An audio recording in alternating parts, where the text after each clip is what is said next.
Good afternoon, everybody. It is Steve Lookner with Agenda Free TV. We are coming to you live because there is news with three stories that I wanted to discuss during the broadcast. One is a story, we wanted to update you on the Ukraine-Russia conflict, with Ukraine saying it attacked a bridge between Russia and Crimea. So we want to update you on that and some other updates on Ukraine, Russia. A story out of Washington State where three young sisters were found dead, and there's currently a search for the father. I actually have the scanner on right now, but there's not much on the scanner. So we'll talk about that. Also, the Boulder terror attack. Want to get you updated on that. The wife and children of the Boulder terror attack suspect have been taken into custody by ICE. So we want to get you updated on all of these stories, bring you the latest developments, take your comments on the air during the broadcast. So three different things we'll be talking about. And then if something else happens to come up, we might cover that as well. So let's do that. I want to thank our moderators for being here. We have Ruth Krafasi, Beth Mythical, Roberts May Queen over there on YouTube. Thank you. Janet B. On X, Linda Barrett, Linda Belk, Larry, and Misha moderate for us over there. On Twitch, Idaho Star, Matthew Kohai 3, MS Lovely Sky, moderating over on Twitch. Thank you. And the static you're hearing is like the scanner I have on from Broadcastify from Washington. That's why you're hearing that. And thanks also to our Facebook mods as well. Very much appreciate it. We have mods over there like Kay Larry Body, Margaret Riley, Paul Anderson. Thank you. All right, so let's talk about first what's going on in Washington State. Really disturbing story. What I'm going to do, see it says scanner. I'm going to move this over here. So we'll start with this and we'll kind of jump around between the three. Hold on, then let me, if I can get this on the screen all at the same time. There are the three sisters. Just terrible. This is from Wenatchee, Washington Police Department.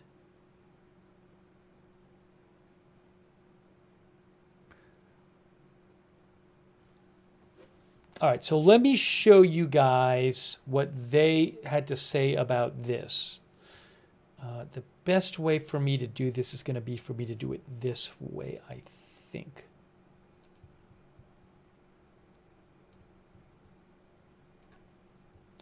Yeah, let me do it this way.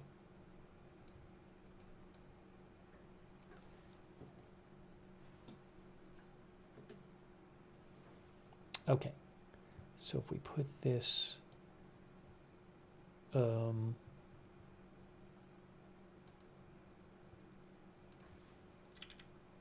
okay, so let's go over what the police announced today about this. Peach in the Hood says, I lived in Wenatchee when I was in middle school.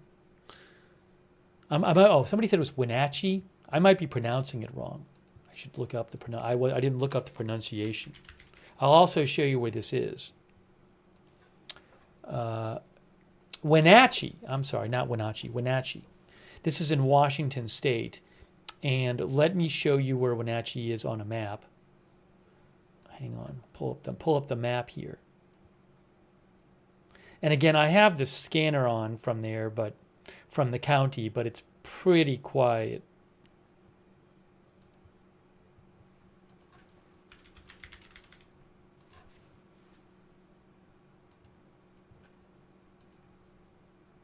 Oops.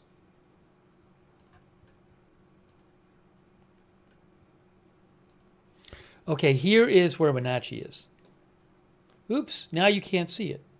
Now I have to do this. Hold on a moment here. Everything's all messed up. That says Wenatchee. That's Google Maps. We want to put this right there. Okay, so Wenatchee it's between Seattle and Spokane. It's the county seat of Chelan County. Maybe it's Chelan County? So there it is in the middle of the state right there. Okay, so now that we have talked about where it is, let me show you what the police had to say about this. Oops.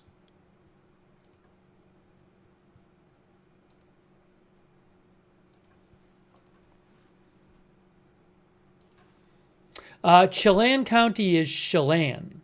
Chelan County. 1K15 River, come clear MDC. Chelan. That's the scanner right there. Okay, so 1K15, 1255. here is the press release. There are the three daughters, three sisters, all found dead. All found dead. It's really terrible. And they're looking for the father. Okay, 3 missing girls found deceased. This is from the Wenatchee Police Department.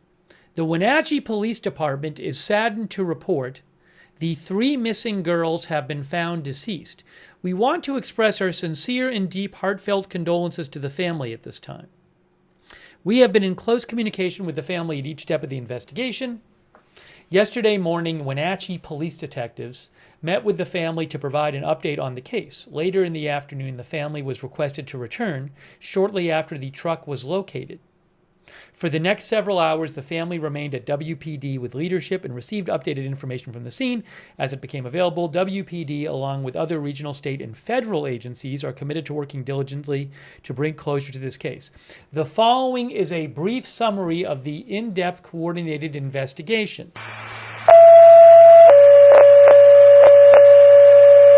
Sorry, I know that's a little loud. I can probably turn it. Engine 1 lifeline, unconscious 2 at DeVita Dialysis, 300 North Colorado Avenue, East Wenatchee.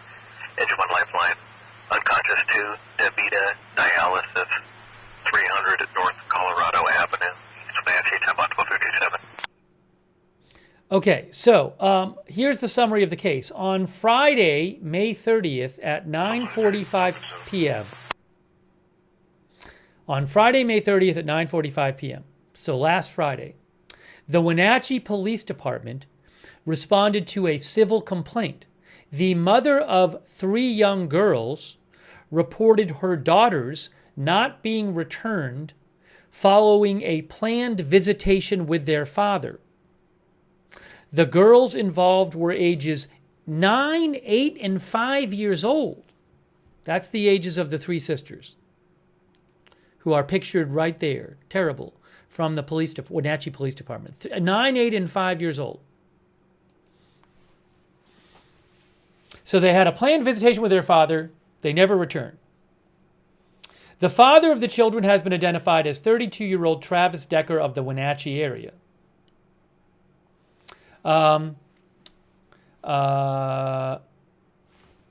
by the way, hold on real quick.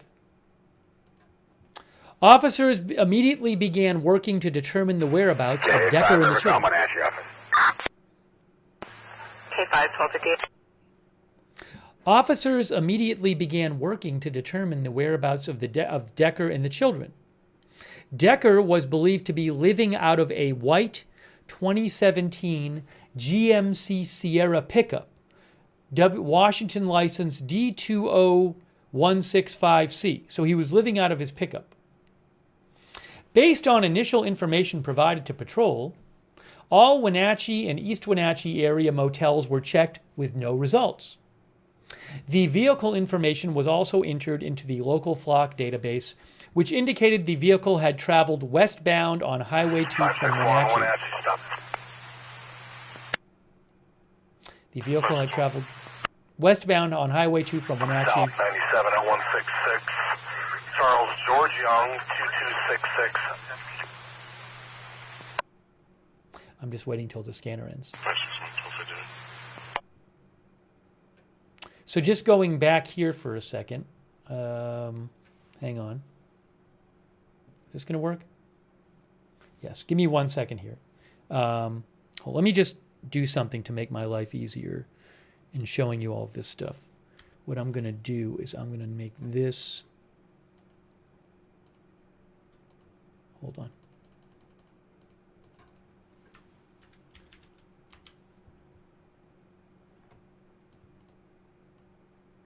Oopsie. Where is...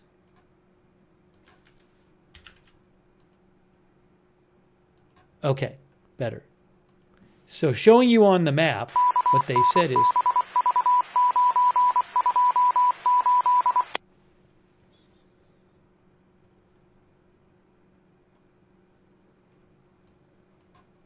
There's Wenatchee.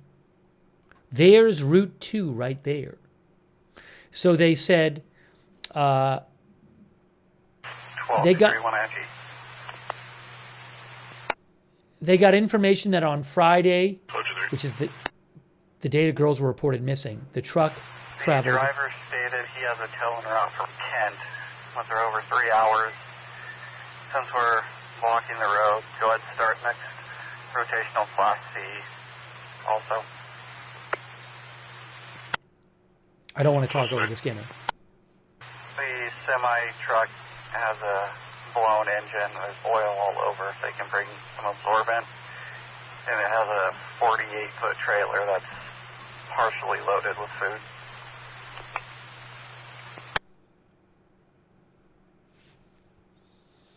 All right, so as I was saying, on Friday, these three sisters reported missing by their mom. The girls were supposed to be... Well, Wenatchee, the trailer registration is Indiana, Paul Frank 74125.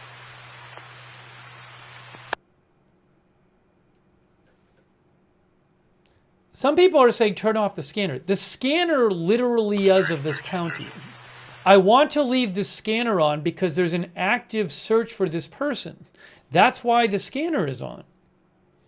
I can't have the scanner on. I can't turn the scanner off and get you the latest updates on the search for the person. It's one or the other. So I'm going to leave it on because they're searching for the person. Anyways. I mean, maybe when we're talking about another story, I'll turn it off. But while we're talking about this story, I'm leaving it on.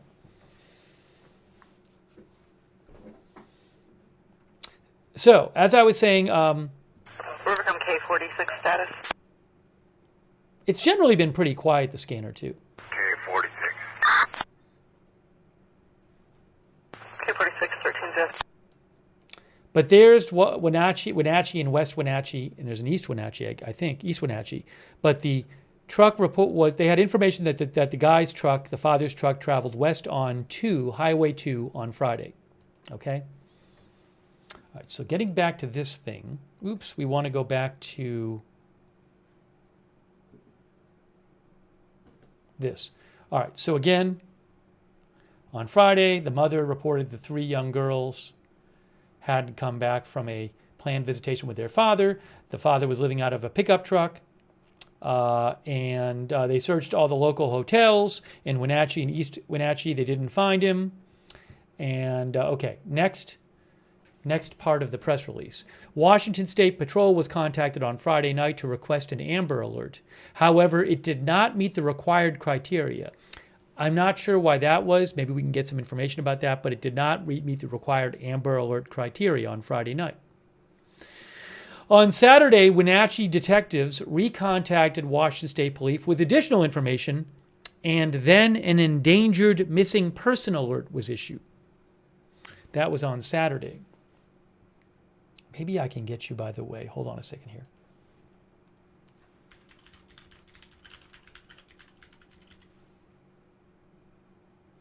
Raven Knight says because he was a parent in the hours. So again, I can try to look up the exact reasoning for that.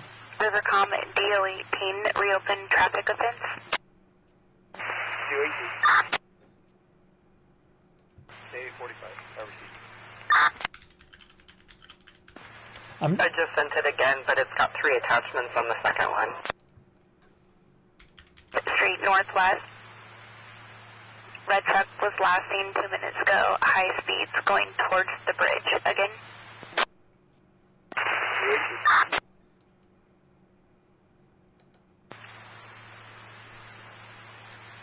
Deleting 1305. K36 1305.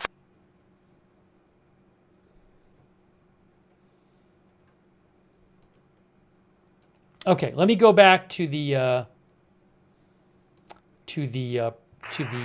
police press release. DO6. In reference to the traffic offense, you can close it back out, same disposition. We're out of position.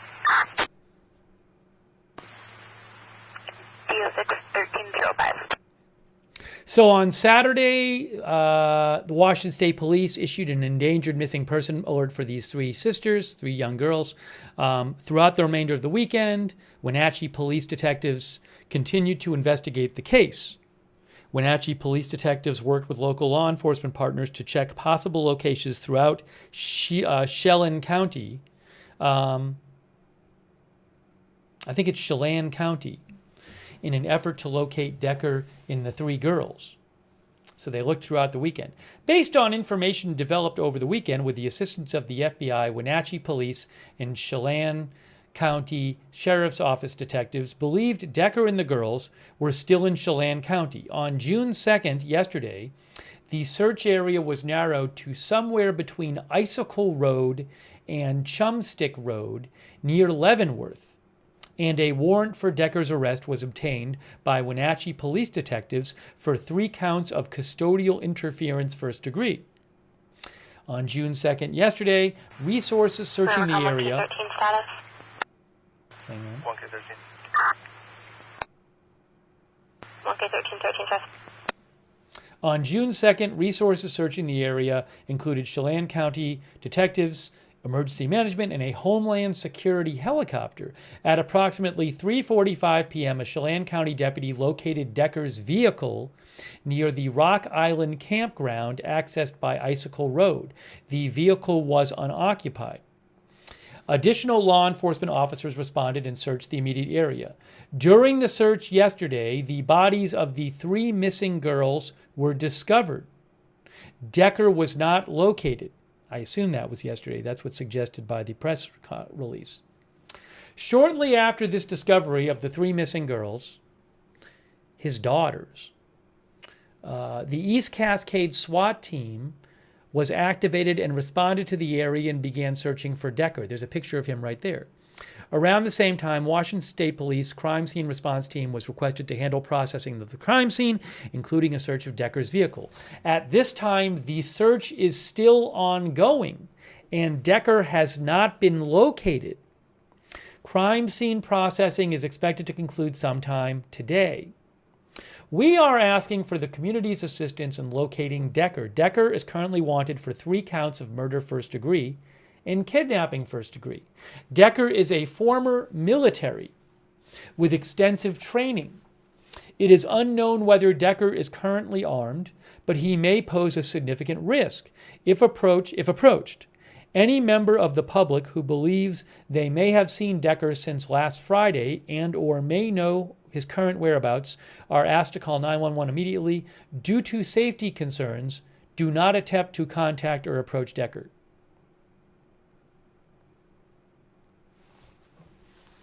And again, those are the 3 girls who were all found deceased. They went to a planned visit with their dad, and they never came back. And now their dad is wanted for murder. DO12. Charles Sam Adams, 6545. I'll be Highway 173, milepost 5. Adrienne says, how do they know he did this? Well, I mean, maybe they have other evidence, but... DO12 1309. You know, apparently they found the bodies near his abandoned car, and the girls were last with him on a planned visit. So that in itself is circumstantial evidence, but maybe they have more evidence they have not released.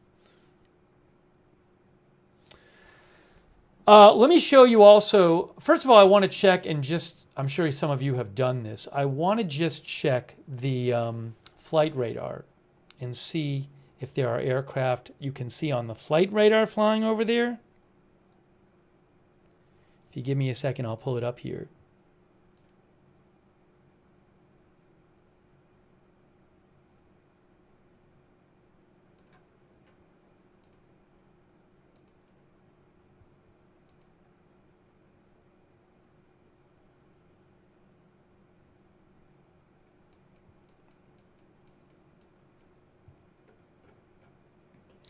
Here is, right here, Wenatchee. I don't see any, oh, I do. Oh, no, I don't. I don't see anything, oh, no, well, there's Wenatchee. Where's Leavenworth? Leavenworth is in the same county. Let me just look that up.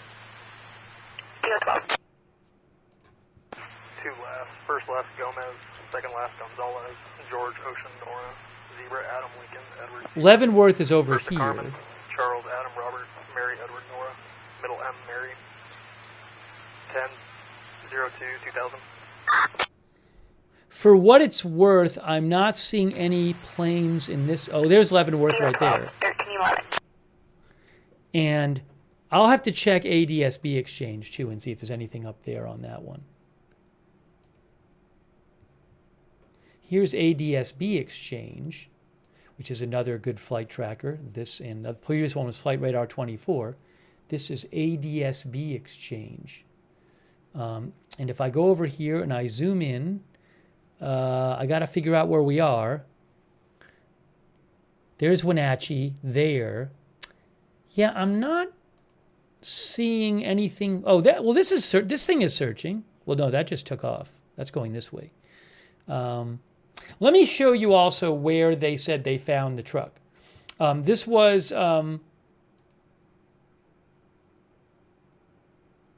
Icicle. It's near Leavenworth.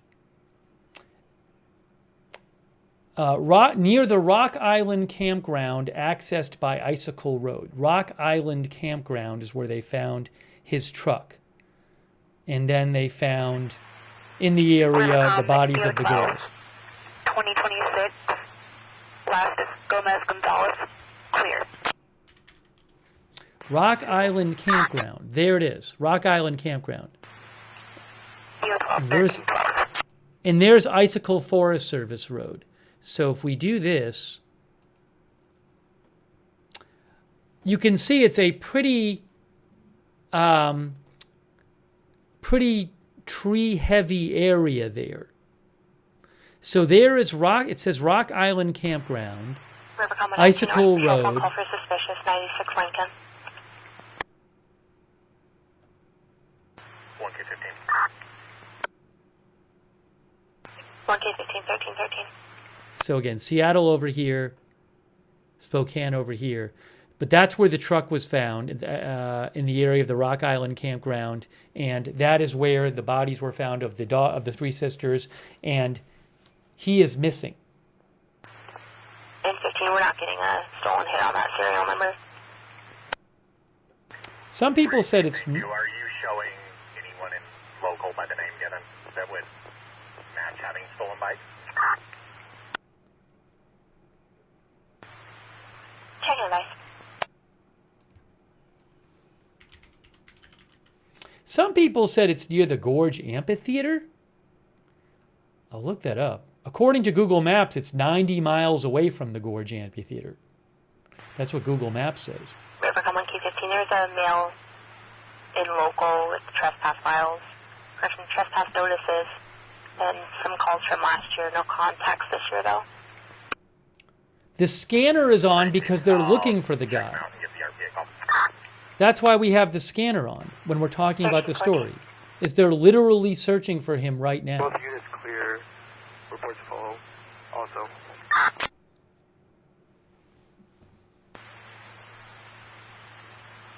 VO18. Both units will be en route 2475 North Larch for case 2303. So let me take some comments from you guys on this. It's really terrible. Confirm 4705 Larch. 475 North Larch. Let me show you this update from Associated Press as well. Authorities are searching for a Washington State father of 3 dead girls.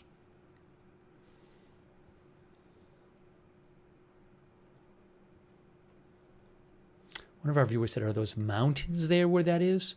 That, if I do this, well, it's not doing the 3D thing here for me, but it certainly looks like it's in a area with some high elevation there, but I don't know specifically the elevation right here. But again, you can see that it's a pretty densely forested area, it looks like. So might make the search more difficult. Nathan says it's camping and rock climbing area.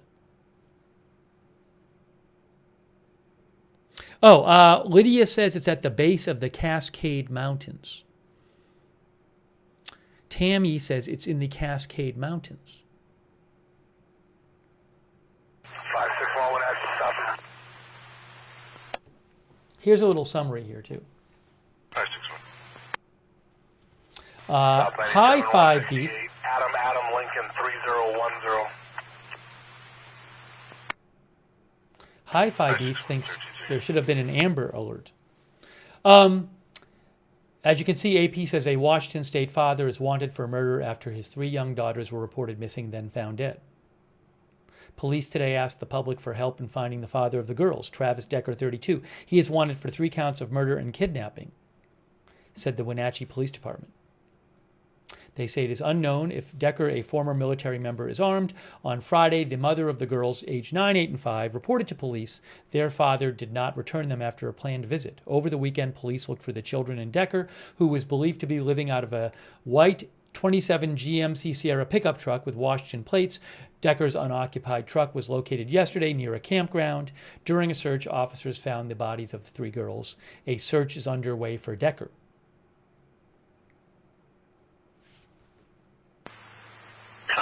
Test page. Mr.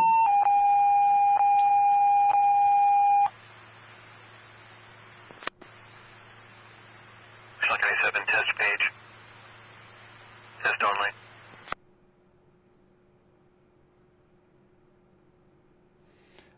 Mr. Neotrip thinks that believes that the mother would be in protective custody. That I don't know. I would not be surprised if police are keeping an eye on her.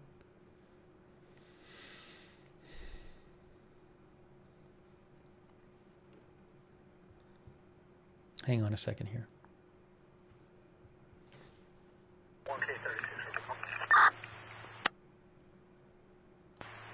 1K36. I'm back in the city and he's taking off the board.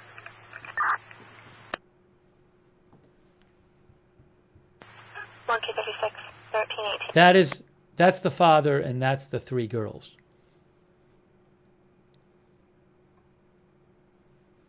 Yes, the father was living out of his truck, according to police. Poor Tech says, how do we know that the father isn't dead and someone else did this? Well, what I can tell you is the father is wanted for 3 counts of murder and 3 counts of kidnapping. So the police clearly think that he did it.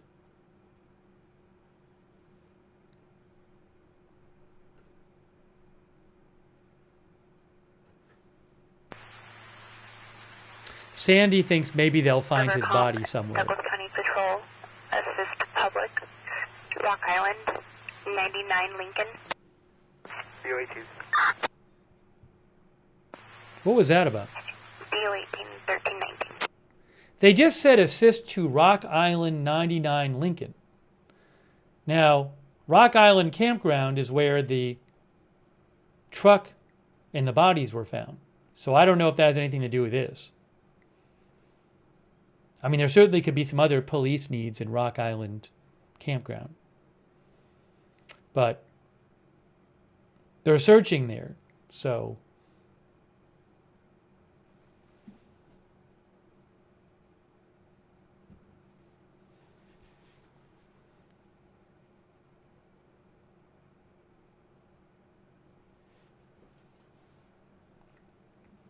Teresa Gassler says they need to get a drone going. I would not be surprised if they have drones in the air. Could we have a photo of the father? Yeah, I have showed the photo of the father repeatedly during this stream.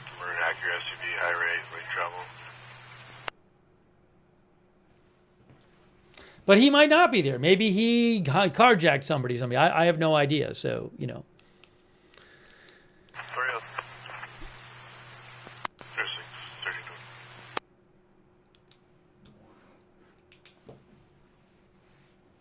But that's what he looks like.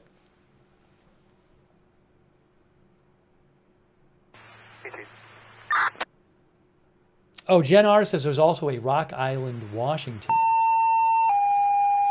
So they could have been talking about that. Yes, there is a Rock Island, Washington. Okay, so there's that as well. Shoreline County 7, test tones only, 1320. Good point. That's in Douglas County, which is, this scanner is also Douglas County. So maybe when they mentioned Rock Island, they were talking about Rock Island, Washington, and not Rock Island Campground, Washington. Thank you for mentioning that.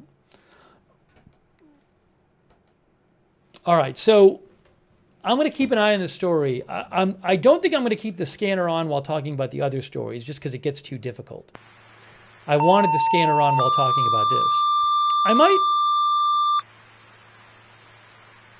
I might keep the scanner on. Station 71, test tones only, 1321.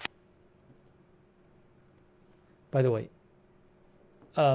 I might keep the scanner on, like on my phone, so I can hear it maybe.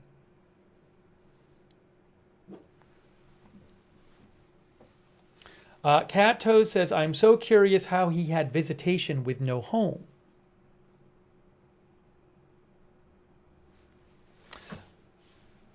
Yes, the police said there are federal and state and local agencies all involved.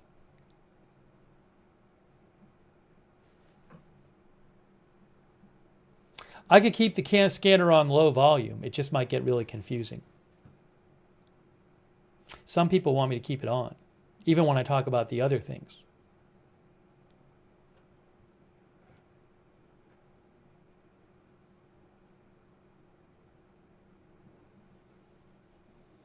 One of our viewers said a few minutes ago when they talked about Rock Island, they mentioned Icicle Road. Is that true? There's Icicle Road is right there. So there is Icicle Road at the campground. So maybe they were talking about the campground. I'm not sure. Anyways, I don't know. So maybe enough people want me to keep it on that maybe I'll keep it on a kind of lower volume while we're talking about the other stories, because I do need to talk about the other stories.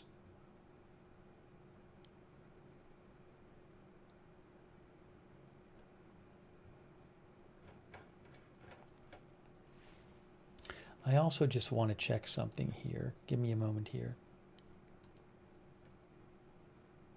You can write to me on X @Lookner.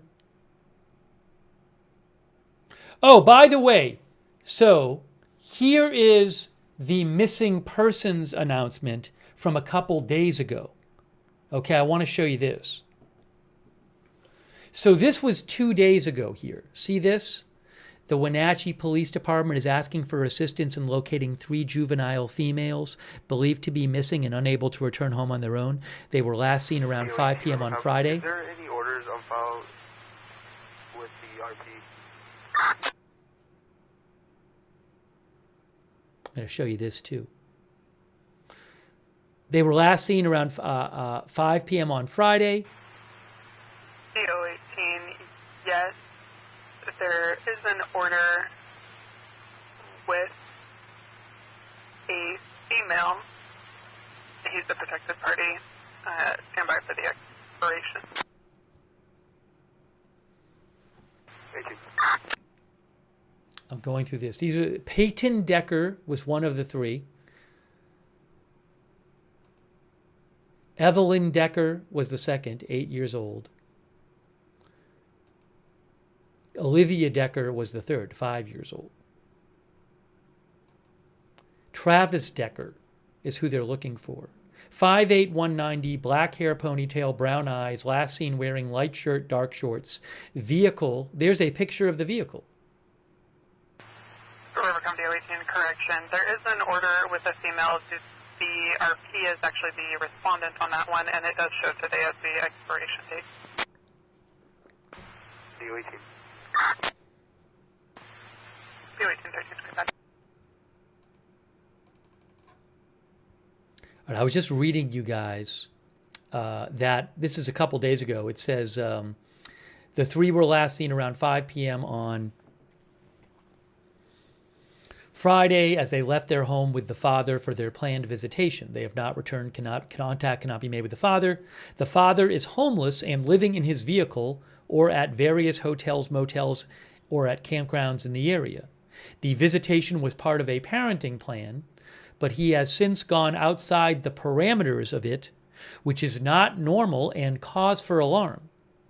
This was as of 2 days ago. The current investigation had not met Amber Alert criteria, but the situation was being monitored and an endangered missing person alert was issued. So that was 2 days ago.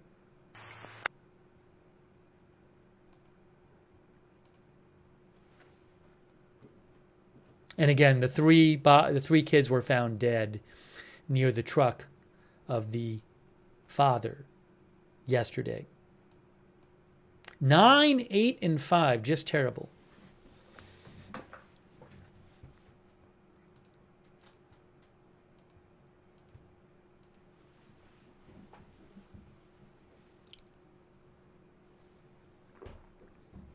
Okay.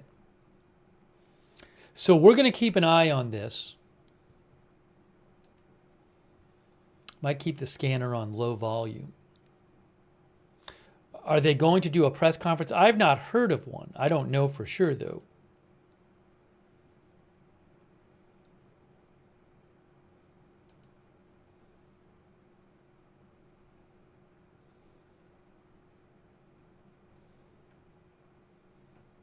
If I hear more, I'll let you know. You can reach me at @Lookner on X, by the way.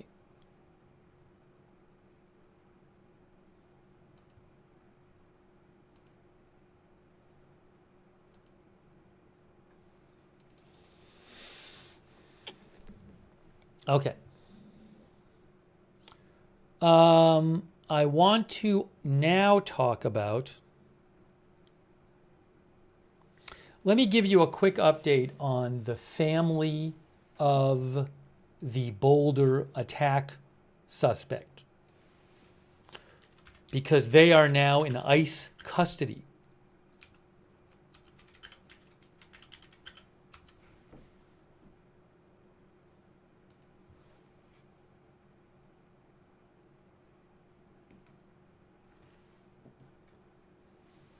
U.S. immigration authorities detained the family of the man charged in the Colorado attack. Oops, that's an AP story, but I also want to show you guys what Kristi Noem said about it. We still don't know for sure what their immigration status is. He was in the country illegally. What reason did they give for detaining him? All right, so let me show you, first of all, what Kristi Noem, the DHS secretary, said.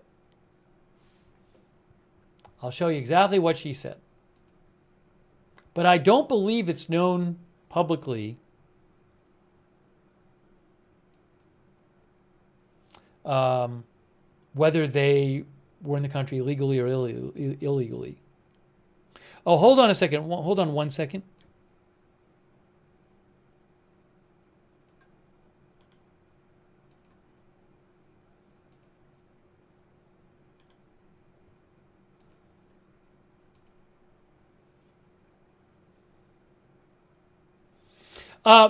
I want to mention this because I just saw this. So I was looking at an article before we move on to that story, we just spent some time talking about this terrible story in Washington State where the father where three sisters aged 9, 8, and 5 were doing a visit with their father. They never came back from the parental visit, and they have been found dead in Washington State. And police want the father for murder. So King 5 NBC Seattle, I think it is. King 5 NBC Seattle mentioned in their article that there is a fundraiser for the mother, which you can see it says the GoFundMe is to support Whitney Decker with expenses and legal costs while searching for her 3 daughters, Peyton, Evelyn, and Olivia. Now, I just found out about this. It's on GoFundMe. You can read about it there. I'm just letting you know, if you go to GoFundMe and you search support Whitney Decker, for those who want to, you can read about it there. I just wanted to mention it. Again, I haven't read through it, but I'm just letting you know about it. Okay? One test. Test only. And the fundraiser has an update from today saying it's with a heavy heart that I share the passing of Peyton, Evelyn, and Olivia. But anyways, you can find it over there at GoFundMe. I wanted to mention it.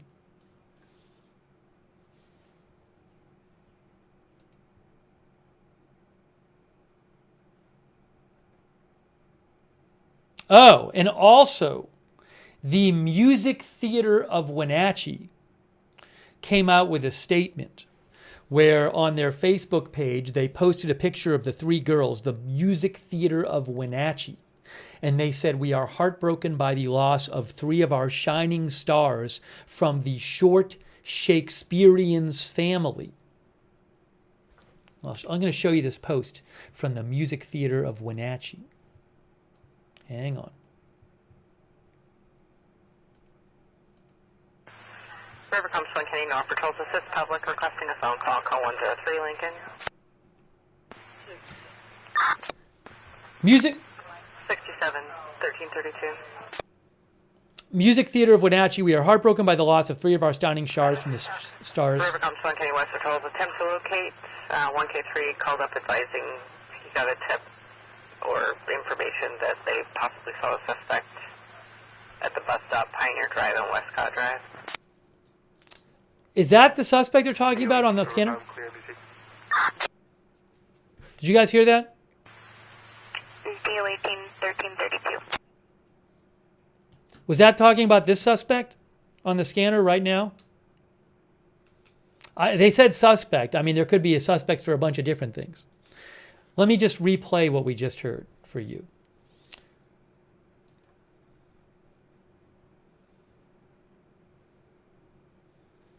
I wasn't listening to the whole, I didn't hear the context. So, I mean, for all I know, it's the suspect in a different thing. But they are saying suspect. It's the right county. So what I'm going to do is I am going to look it up, and I'm going to replay that little bit for you. And we'll listen to it again. Hang on, to replay that little bit for you. To the whole, I didn't. Yes, make sure to call myself in DO 18 will be away 475 North Larch. K33 1333. They possibly saw us. Here, this is it right here. I'm going to replay this from the scanner right now. Shards from the stars. River comes from Kenny West Patrols attempt to locate 1K3. Hold on, I got to play it when the scanner is not live. Then you hear 2 scanners. Let me try this again. Called up advising he got a tip. Try it again. Attempt to locate 1K3 called up advising he got a tip or information that they possibly saw a suspect at the bus stop Pioneer Drive and Westcott Drive. At the bus stop at Pioneer Drive and Westcott Drive. They're talking about the same suspect. Not sure they are, but I can look up on a map where that is and show you.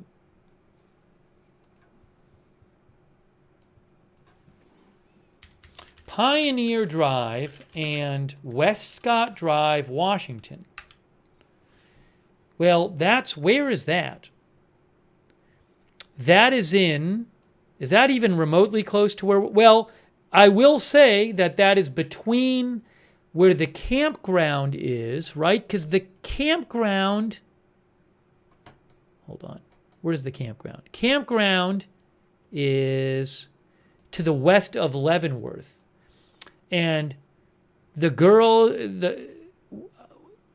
the mom from Wenatchee?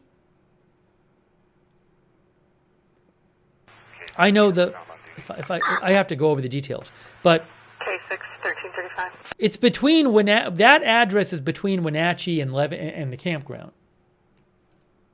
Let me look this up.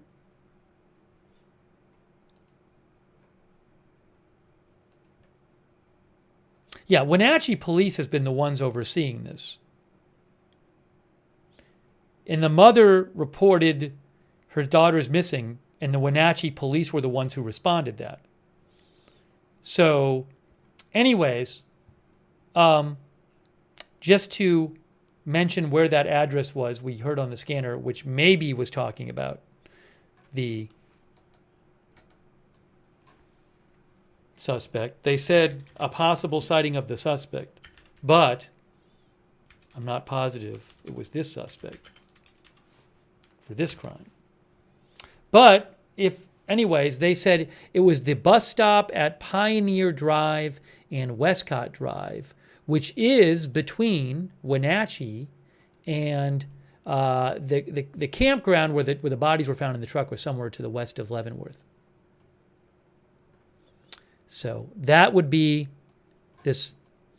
Would he be at this bus stop? I don't know. Rivercom DO19 status. And distance-wise,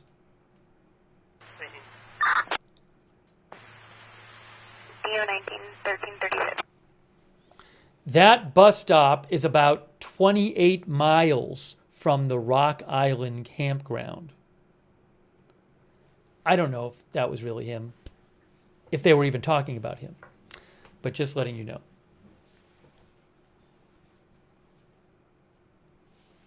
Hi-Fi Beef says it's only 13 miles to Kashmir from Wenatchee, and all their public transit goes to all those little towns. So anyways, we have the scanner on. We'll let you know if we hear more. K33 All right, I want to get to the other stories, and we'll keep the scanner on. We're going to talk about the family of the Colorado attack suspect being detained by ICE. First, I owe a couple people thank yous. Thank you to Kerry Poteet, Marcus Tullius Cicero, our member, Michael McIsaac, our member, Kev Mack, our member, Hi-Fi Beef and Senor Fred, our new members. Thank you, PZ Papa Zulu. Yeah, I'm gonna play what Christy Nome had to say. Thank you, PZ Papa Zulu. Bart Madness for the memberships. Miss Kitty, our member. Also, Scotty Scott for the memberships. Thank you so much, Scotty Scott. Big Dog Oki says such a sad story. Also, Ruth Krafasi, who's one of our moderators. No one at the bus stop. No one at the bus stop, they just said. They just said apparently no one at the bus stop. So they went. 33, copy 1330. Now, I guess in theory, somebody could have been at their bus stop and left, but they just said on the scanner, no one at the bus stop. Because somebody had reported possibly seeing suspect. Florence County West Patrol, 911 hang up, East Pleasant Avenue, Woodring Street. Male caller yelling at a female in the background, saying something about an order and to get away from him.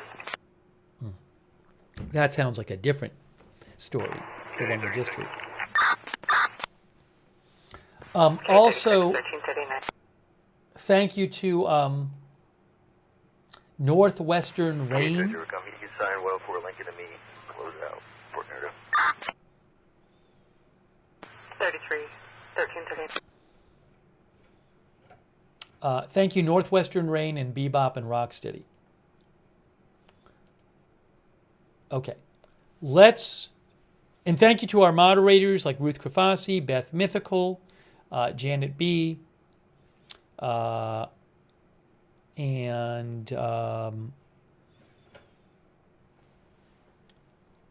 BZ, Linda Belk, Larry, Misha over there on X, K. Lowry Body over there on Facebook, Margaret Riley, thank you, and over on Twitch, Bastion Girl here say LB Prairie Dawn. I got that fire. Matthew Kohai 3. Thank you. Also, Fred Flintstone. Thank you for the gift memberships, Fred. Also, Kerry Poteet, Bebop and Rocksteady. Kerry said, are there any railways in the area? That I do not know. I don't know if there are trains in the area. Maybe some people in the chat can speak to that. K43, reference the 911. Last phone or call that we got from this number was from Jason Hurd.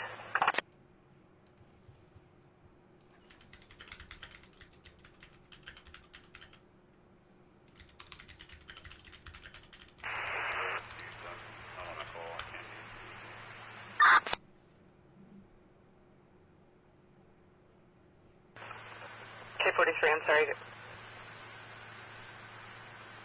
Go again. Oh, hold on a second.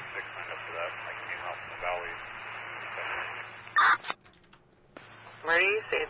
1341. There is, I know nothing about it, but there is a train station called Leavenworth Icicle Station, which is in Leavenworth. I'll be in the area of the 911. Copy. 1341. You can look this up if you want. There's this train station in Leavenworth called, it's an Amtrak station, Leavenworth Icicle Station. I know nothing about this. I know nothing about this in relation to this case. I'm just throwing that out there because somebody asked about it. It's now plotting in the area 201 Cottage Avenue. 306, you're with 1223.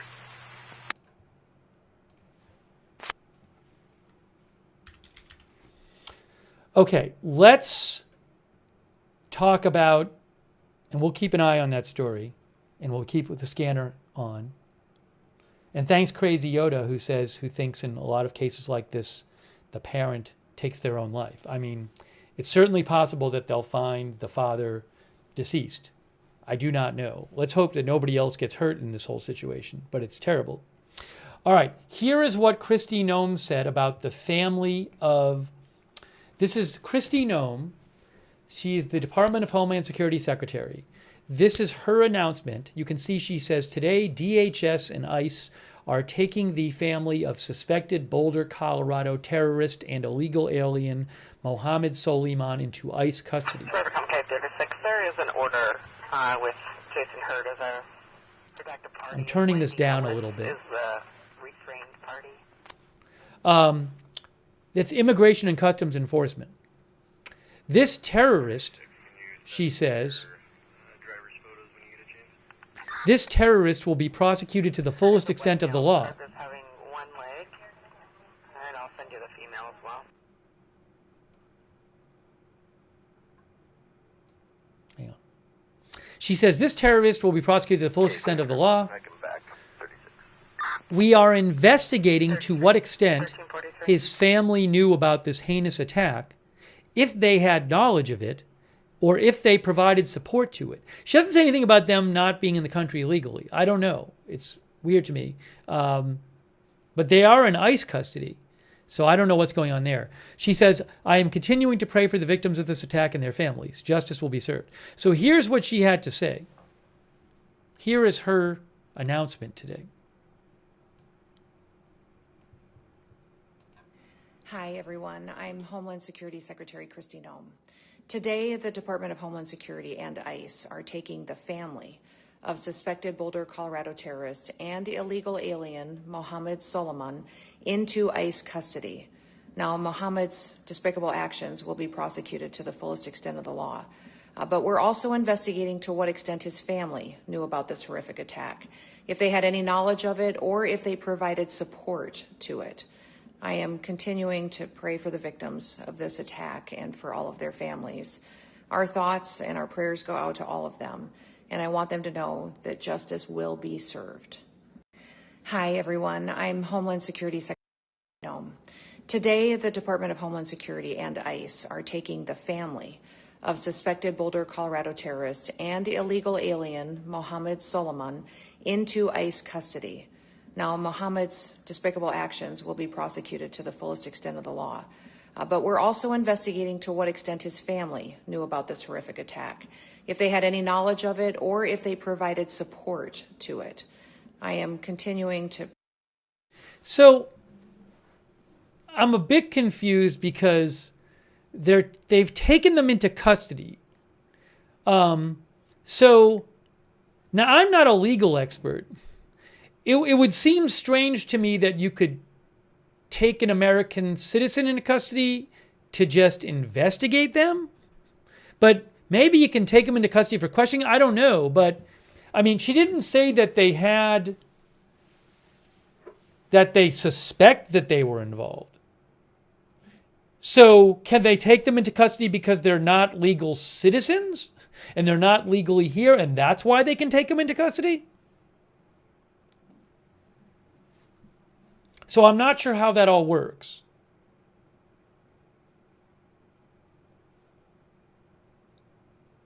Now, maybe we'll get some clarification on this.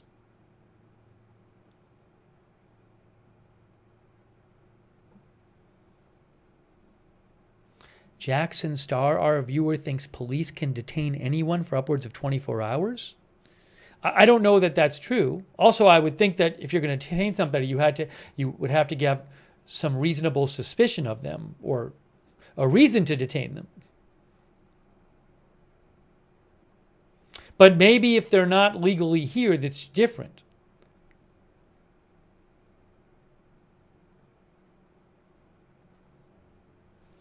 It has not been confirmed whether they are legally in the country. I've heard no reliable reporting about that.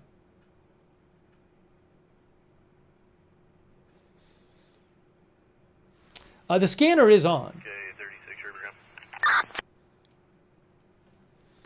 Okay, 36. Let me show you this. Contacted a witness in the area. They said that the female is wearing a white-colored or light-colored blouse. Jason is with crutches, or last seen in the area of the library. This is a different case they're talking about right now on the scanner. That's a different case. That's not talking about the Copy. 1347. missing father. They live in the apartments right there. Just to be clear. Yeah, good copy. They haven't returned to the apartments. They're still wandering around in the area.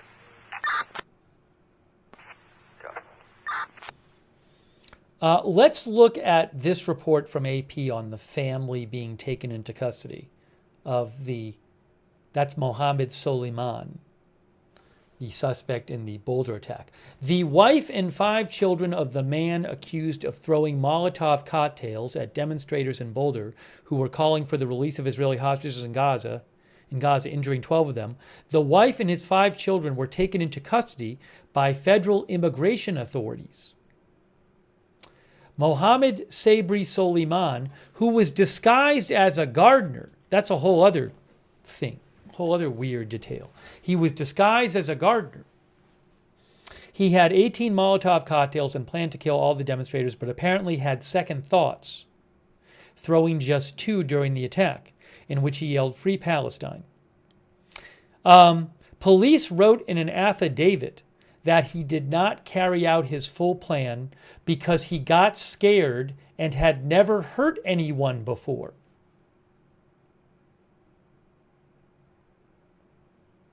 The 2 incendiary devices he did throw at the group of about 20 people were enough to injure more than half of them, and authorities said he expressed no regrets about the attack. Federal officials are investigating whether his family knew about his plan.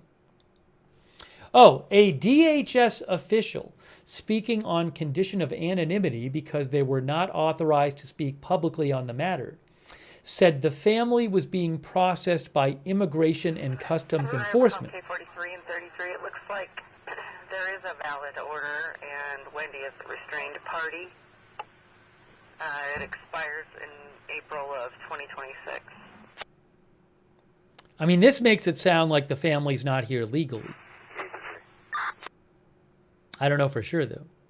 33, 1349. Yes, all the victims are still alive. Soliman, an Egyptian national who was in the U.S. illegally, told authorities that no one, including his family, knew about his plans. He planned the attack for more than a year. He specifically targeted what he described as a Zionist group. Okay, 36 Rivercom. I'm going to be out with Jason in the 300 block of Cottage. 36, 1350. The acting U.S. attorney in Colorado said when he was interviewed about the attack, he said he wanted them all to die. He had no regrets and he would go back and do it again. He's been being held on $10 million bond. He has been living in the U.S. illegally, having entered the country in August 2022 on a B-2. It's a tourism visa that expired in February 2023. The DHS Assistant Secretary said he filed for asylum in September 2022 and was granted a work authorization in March 2023, but that also expired.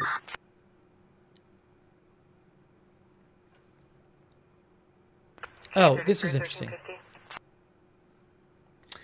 According to an FBI affidavit, Soliman left an iPhone hidden in a desk drawer at his Colorado Springs home that contained messages to his family.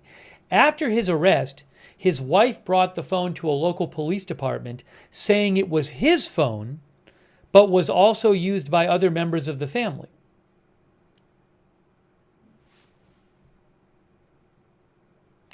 Three of the victims are still hospitalized, by the way.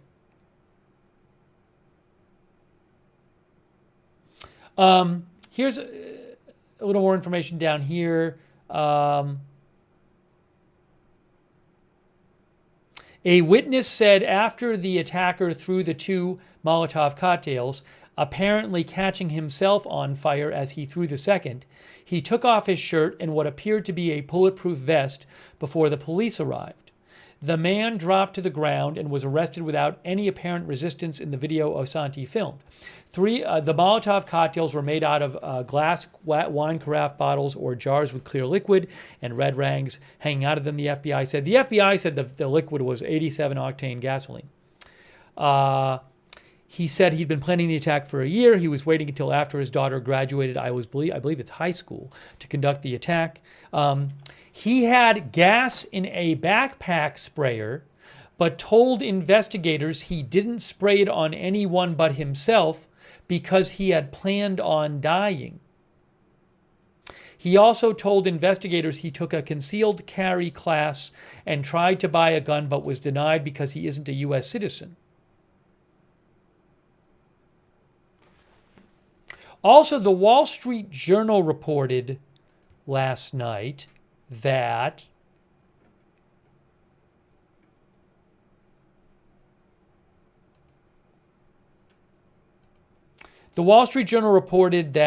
authorities said he disguised himself as a gardener in an orange vest so he could get as close as possible to the group. He also intended to use the sprayer full of gasoline that he was wearing on his back to burn himself to death.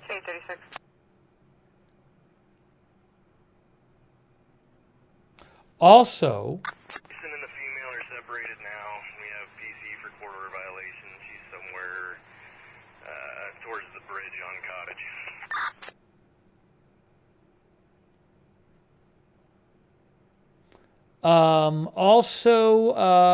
he, according to this story, they said, yes, there are documents, official documents that the Wall Street Journal refers to, which, according to them, say that he only threw 2 of his 18... Jason and the female are separated now. PC for quarter violation on the female, and she's somewhere towards the bridge on Cottage, 1354.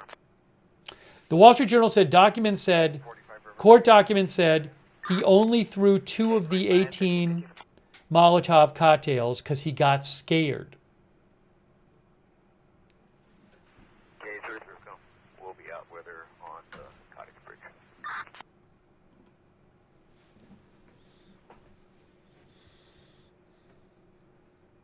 K33 copied on the Cottage Bridge with a female, 1354.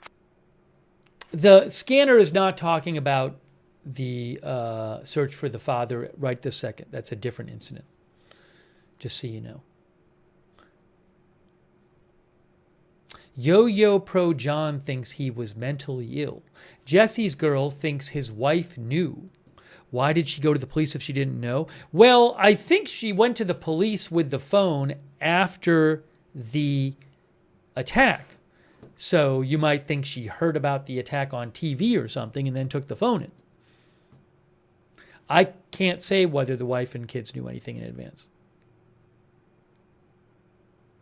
Kenny, our viewer, says he blew it for the whole family, deport them all. If they're citizens, try them as accomplices. Well, we don't know if there's any evidence that they knew anything about this. TJ Adams says, why did he wear a vest? Again, a witness said he had a bulletproof vest on. Maybe he thought somebody might shoot at him during this. J36, copy, Wendy in custody, 1355.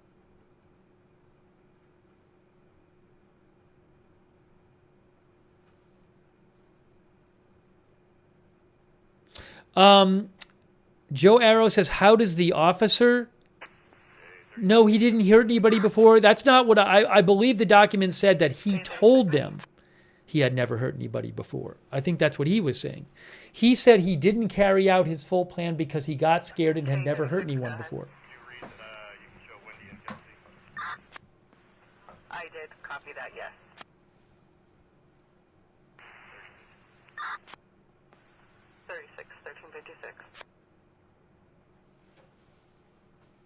Cynthia Masters says, I watched the video and didn't see any vest. Did you see him take off his shirt? Because a witness said he saw him take off his shirt and then also saw him take off a vest. Rhonda Williams thinks he did not want to die.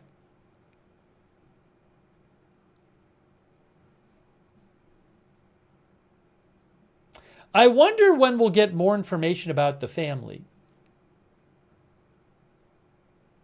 Our viewer X thinks it's a safety vest and not a bulletproof vest.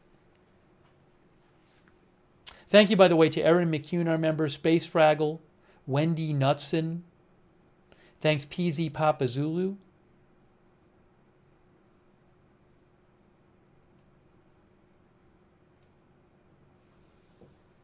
Who said, PZ Papa Zulu says the State Department spokesperson said, terrorist families on visas will be found and deported. I didn't hear that, but I mean, she could have been just talking about families in general and not necessarily this family.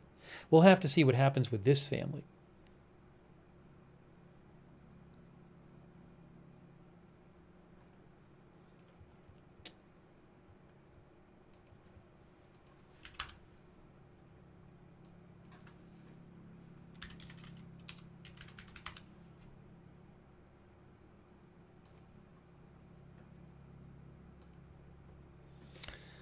Reuters has a story about this family of Colorado firebomb suspect taken into ICE custody. I don't know if they have anything different here. The family was taken into federal custody and could be quickly deported, officials said. How about that? Reuters is reporting they could be quickly deported, the family. The Homeland Security Secretary, Kristi Noem, said the family had been taken into custody.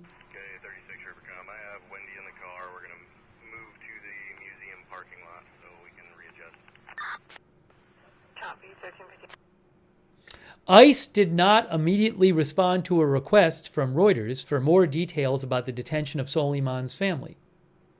According to local media reports, Soliman's family included 2 teenagers and 3 younger children. FBI and police officials had said on Monday the family has cooperated with investigators. The suspect told investigators he acted alone.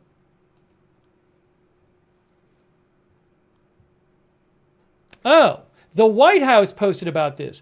I didn't even see that. Hang on a second here.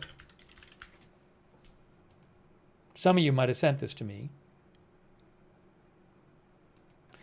Look at this. This while we were on the air. While we were on the air, they posted this.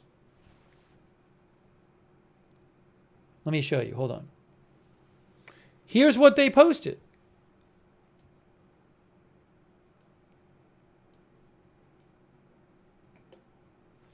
The wife and 5 children of illegal alien Mohamed Soliman, the suspect in the anti-Semitic firebombing of Jewish Americans, have been captured and are now in ICE custody for expedited removal. They could be deported as early as tonight.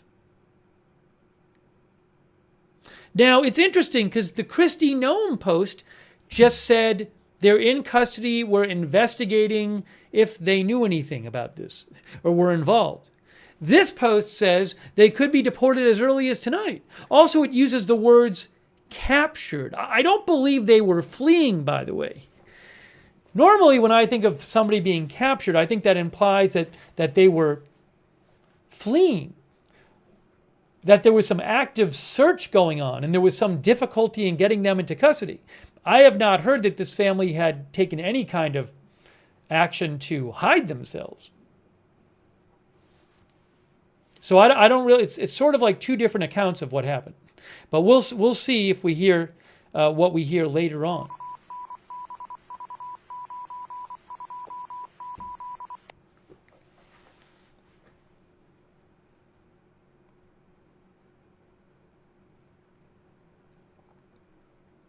But actually, that came out while we were on the air. I hadn't seen it. That was posted in the last hour.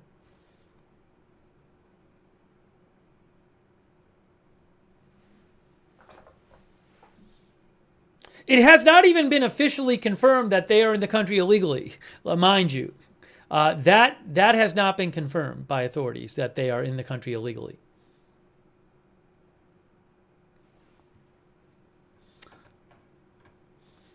In the article I was just reading, it said there's 2 teenagers and 3 younger children. I think I read one of them just graduated high school.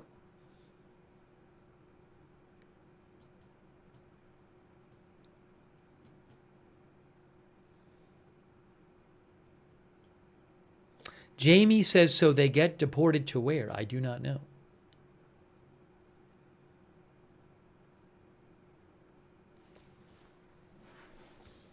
By the way, a quick thank you to Cloak and Swagger, our member. Thank you, Maddie, who thinks the attacker is not mentally ill, he is evil. He planned attack for a whole year. Thank you, Mark Gagne, for the memberships. Thank you so much, Mark.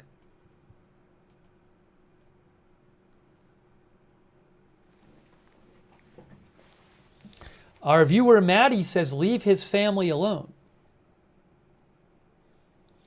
Some of our viewers are saying Egypt. Well, Mohamed Soliman is originally from Egypt. I read one article that said he'd been living in Kuwait for years. I don't know that the U.S. has any kind of deportation agreement with Egypt. I don't know if this family came from Egypt, so I don't know.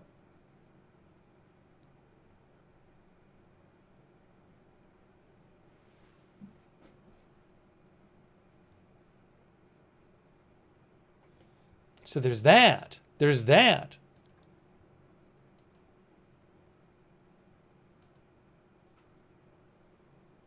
Oh, they also posted this as one of our viewers mentioned. 20 minutes ago, 22 minutes ago. Here is the post from 22 minutes ago. 6 one-way tickets for Mohammed's wife and 5 kids. Final boarding call coming soon. Airplane emoji.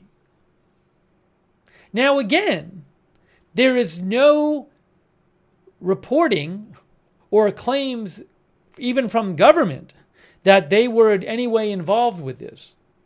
We haven't even heard confirmation that they are in the country illegally. That was posted 20 minutes ago.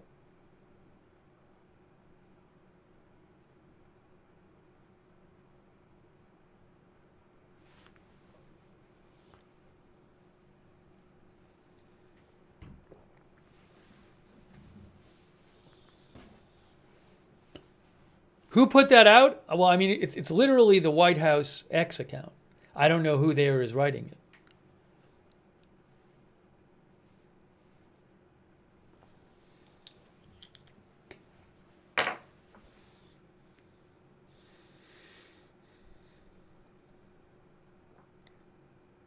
Inhale says, could the youngest children be U.S. citizens? Good question. Maybe some of them are U.S. citizens. Maybe they're all U.S. citizens. That has not been confirmed. I would think if they're in ICE custody, that suggests that they're not U.S. citizens. But I don't know for sure.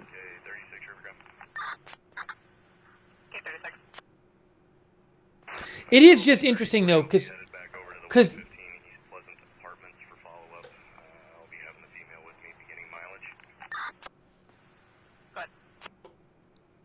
it's a very different tone than even Kristi Noem took.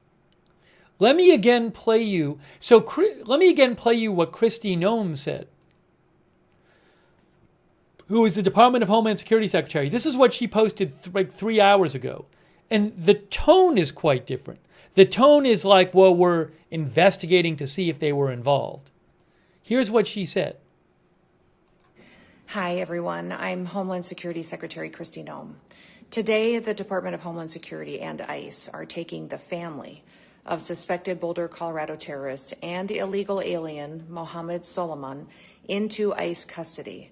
Now, Mohamed's despicable actions will be prosecuted to the fullest extent of the law. But we're also investigating to what extent his family knew about this horrific attack, if they had any knowledge of it, or if they provided support to it. I am continuing to pray for the victims of this attack and for all of their families. Our thoughts and our prayers go out to all of them, and I want them to know that justice will be served. So she said nothing about deporting them, nothing about them being an expedited removal. She said they're looking into whether they knew anything about this. But then the White House comes out and says they have been captured and are now in ICE custody for expedited removal. They could be deported as early as tonight. And the White House also says 6 one-way tickets for Mohammed's wife and 5 kids. Final boarding call coming soon. Airplane emoji.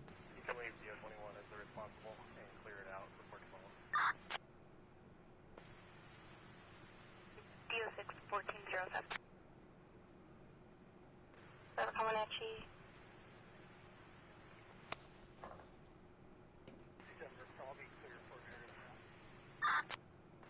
K67, 1407.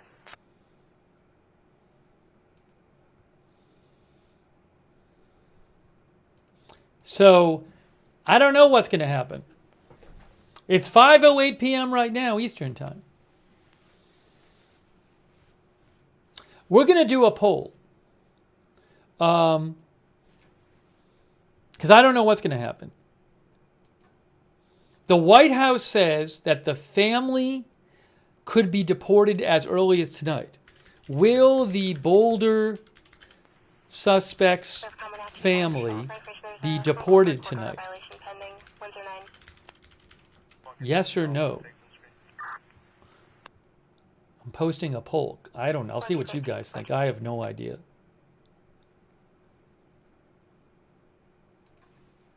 Let me just get this posted.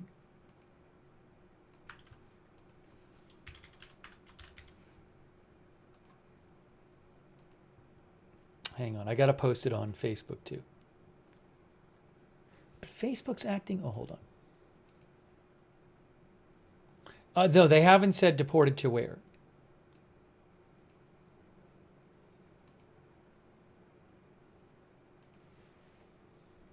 Hang on. I'm just posting. I posted the poll on Twitch and YouTube. I'm just posting it on Facebook.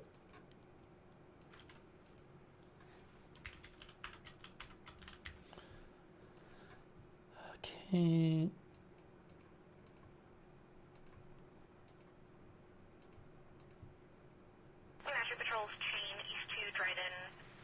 All right. I asked you guys, I said, will the family, I said, will the, by the way, thank you so much to, hang on. Thanks so much to, hold on.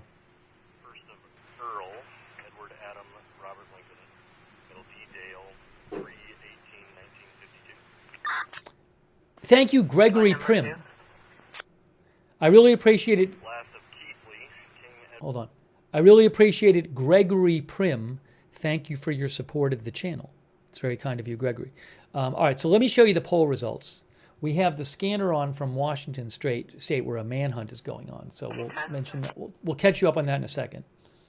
And here is the poll results. So I said to you, will the Boulder suspect's family be deported tonight as the White House is threatening to? So on YouTube, the viewers said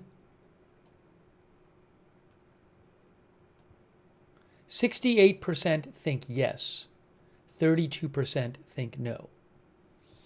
On Facebook, 71% say no, 29% say yes. And on Twitch, the result is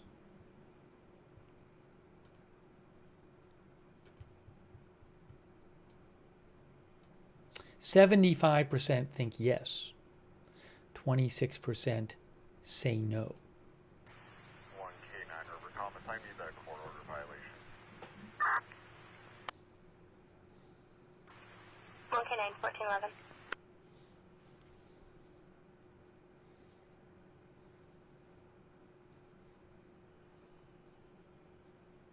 Now, they might not be citizens, but be here legally. I have no idea. We don't know what their immigration status is. Okay, thank you for voting in the poll.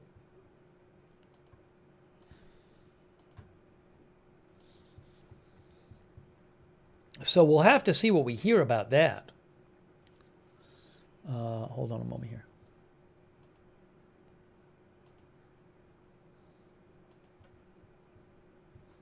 Let me see if there's anything else mentioned in that Reuters article about this. According to local media reports, Soliman's family included 2 children, 2 teenagers, and 3 younger children. FBI and police officials said yesterday the family has cooperated with investigators. The suspect said he acted alone. The White House, in a social media post, said the family was in ISIS custody for expedited removal and that they could be deported as early as tonight.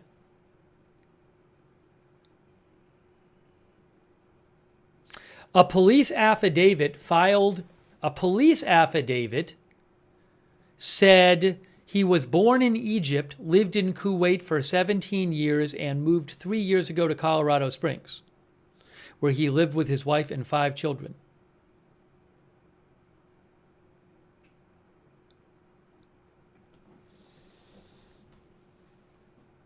Hippies Collectible says, nowhere does it say stepchildren. Yeah, I have not seen any reports they are stepchildren.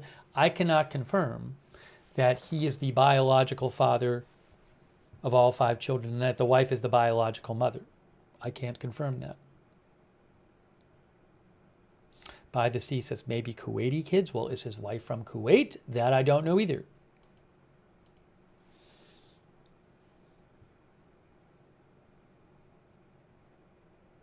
All right, let me just make sure I don't have any big breaking updates on that.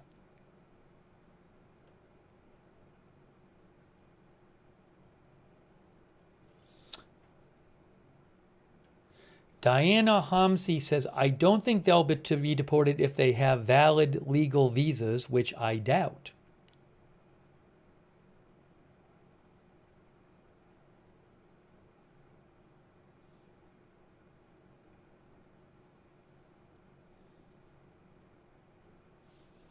Give me 2 seconds here.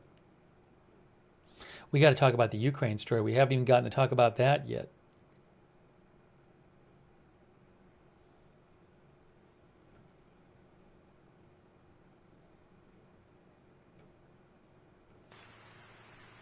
Rivercom DO12 status.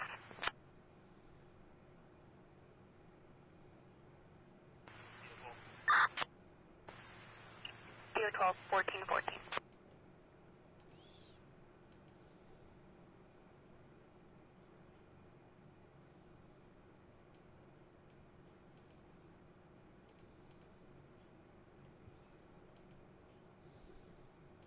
Hang on, some people sent me a couple messages. I'm just getting caught up here.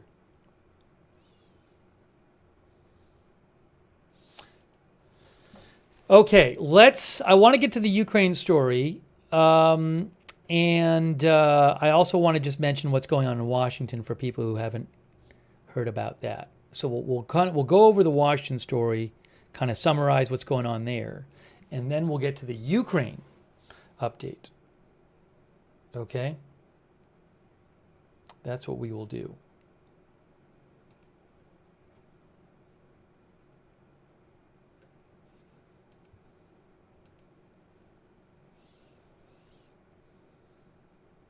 And the scanner we have on is from the county, Chelan County and Douglas County, where the search is centered for this man in Washington.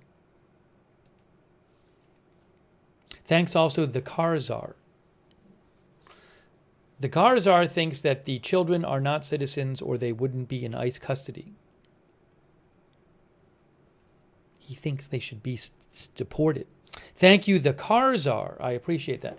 Okay, so let's go back. We're going to take a second. We're going to summarize what's going on with the Washington story, which we already talked about, but I know some people tuning in and out of the stream. So let's just go over what's going on with that Washington story, and then we'll talk about the Ukraine story. And I'll give you any updates about the Boulder suspect's family if I hear them. Who knows what we're going to hear about that.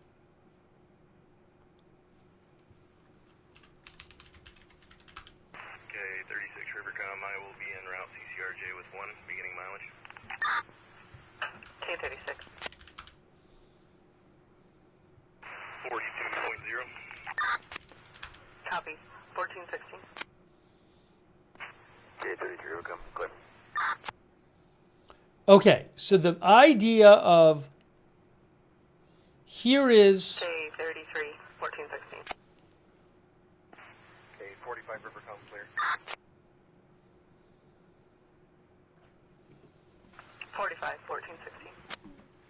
what has happened in Washington State is 3 sisters, I believe the ages were 9, 8, and 5, went missing on Friday when they did not return home from a parental visit with their father. Decker of Wenatchee, South Patrol, phone call, parking abandoned, 107. We have the scanner on from the area. Authorities have been searching for these children. Yesterday, the father was living in a truck. Yesterday, they found his truck empty at a campground, and they searched near the truck and found the children dead, all 3 of them. 36, Sadly. copy of the order was printed at the jail. And now they're looking for the father. K36, thank you. Can you also print the call there if you haven't already? And those are pictures of the 3 children.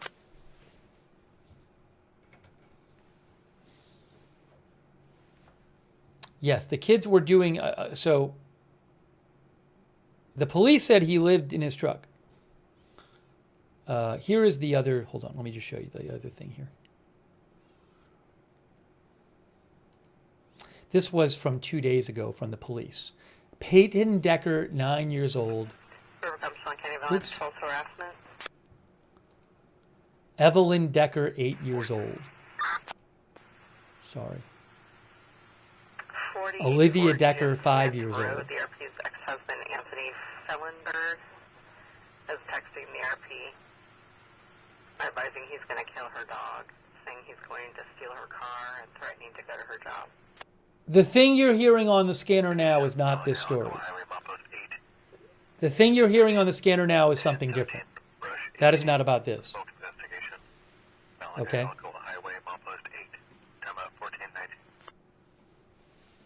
This is the person they're looking for, Travis Decker, 5'8", 190, black hair, ponytail, brown eyes, last seen wearing light shirt, dark shorts, vehicle 2017 GMC Sierra, I think it is. It says GMS Sierra, but I think it's GMC Sierra. That is who they're looking for. And they had just announced this afternoon that they found the children. That was announced, I want to say about a few hours ago. Yeah, the announcement about about 3.5 hours ago is when the police in Wenatchee, Washington, announced that the kids had been found deceased.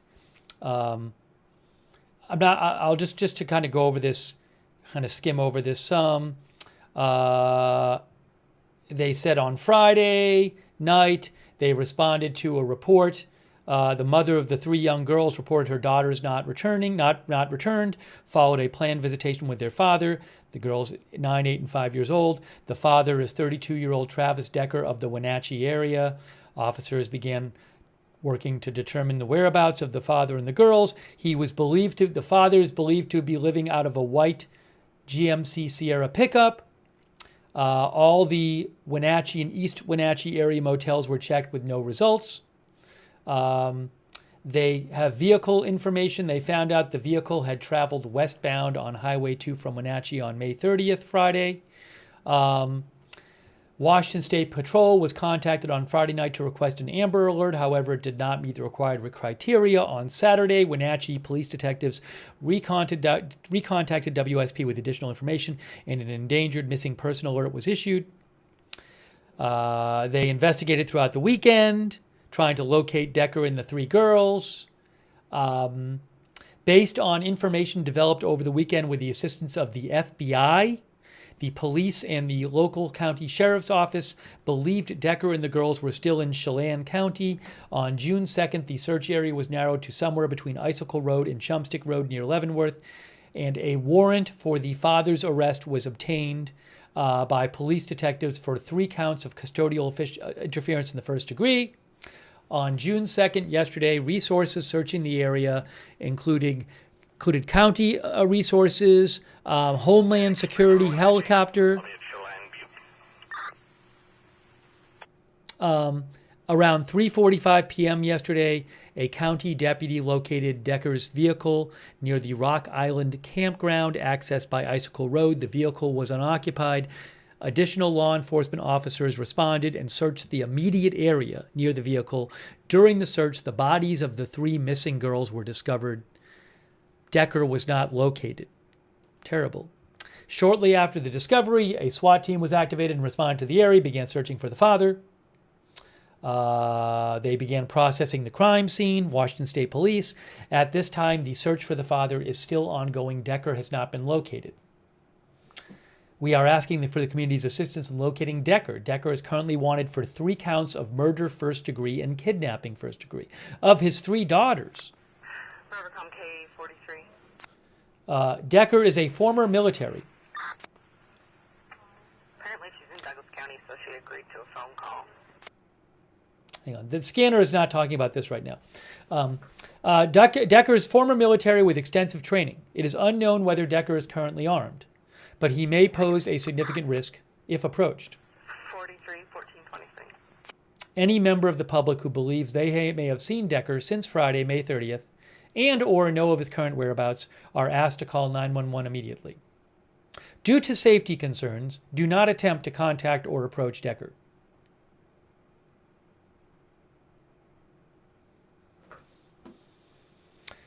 Our viewer Brasil says, I wonder if PTSD has something to do with it. I cannot speak to this person's history or their mental state. I think I read a little bit about this today. I'll see if I can find a couple more articles about this. But again, he is considered potentially dangerous. But he is wanted for the murder of his 3 children.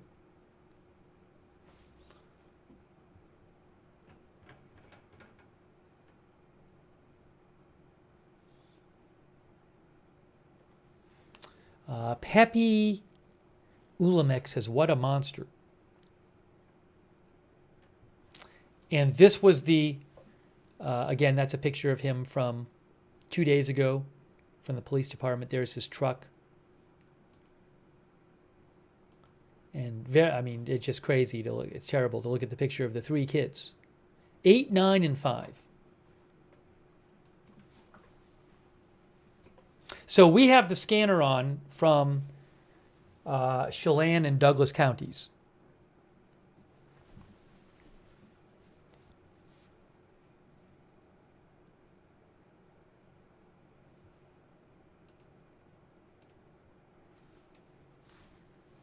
You can see a headline right here from AP. Authorities are searching for a Washington state father of 3 dead girls.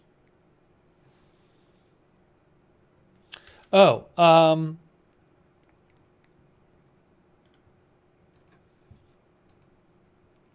this is from the Wenatchee School District. Superintendent message, tragic loss of Lincoln Elementary students. Dear staff and families, I'm writing to you today with a heavy heart regarding an incredibly difficult situation at Lincoln Elementary School. Today, law enforcement announced the tragic passing of 3 of our students. The incident involving the students who have passed did not occur at school.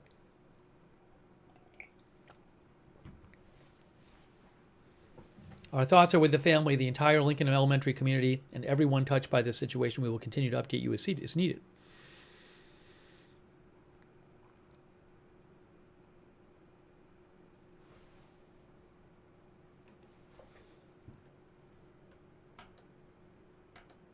Yes, the place where they found the truck was, they said, Rock Island Campground. Near the Rock Island Campground accessed by Icicle Road. And that is right here. I'll show you. This is in the middle, roughly the middle of the state. Rock Island Campground, that's Icicle Road. That's the campground. This is a heavily forested area.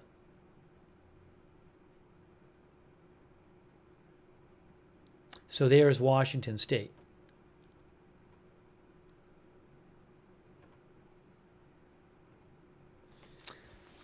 Gene says, where were they staying with him if he was living in a truck? I don't know if when they went for a visit with him, they stayed in the truck, or they stayed in a tent, or they stayed in a hotel. I don't know. Linda says they were camping, she thinks. Snarf says, no, not Snarf, Smoke Burp said, beautiful area, I go there a lot. The Rock Island Campground is in Leavenworth, Washington, which is west of Wenatchee.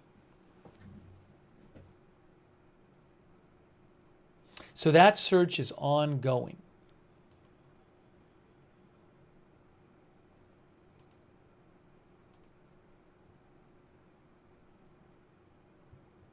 I checked earlier and did not see any aircraft on flight radar flying in the area. Now maybe there's some police, maybe there's some aircraft or drones that don't come up on the flight radars.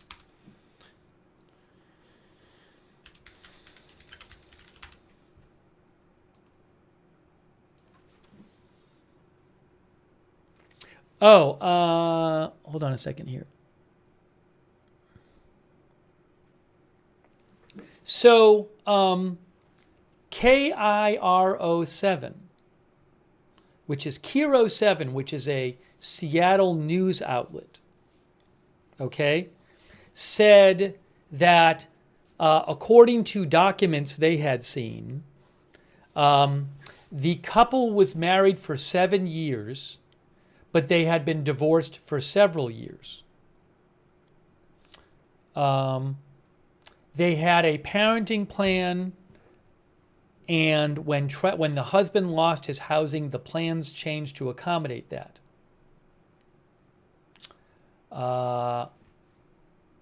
Kiro reported that she denied any domestic violence in the marriage, but said he would have moments where he tried to exert power or control over her. She also said in documents, according to Kiro7, that he was diagnosed with borderline personality disorder. And also, she did not believe he was on any medications for it. Also, the court filing said, according to Kiro, that the husband, Travis, was supposed to seek mental health treatment and anger management counseling under the parenting plan, but never did that. So that is according to Kiro7. It says, according to documents they have seen. Ty McFadden says it's Cairo, K-I-R-O. But but they said that in documents, the wife said he was diagnosed with borderline personality disorder. He was supposed to seek mental health treatment and anger management counseling under the parenting plan, but never did.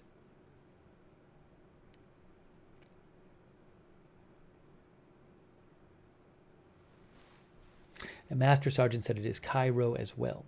So that's what they reported.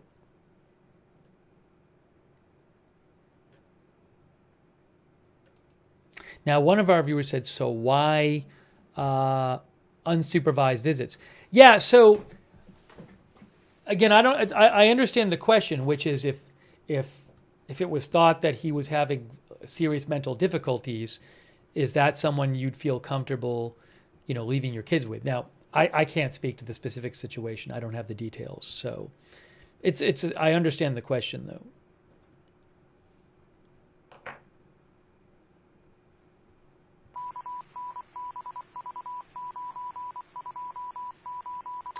And then also I should mention that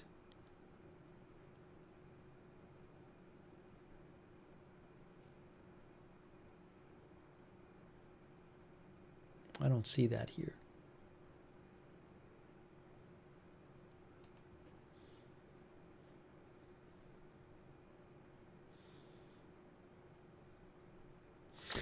Seattle Times reports that the husband was a member of a carpenters union.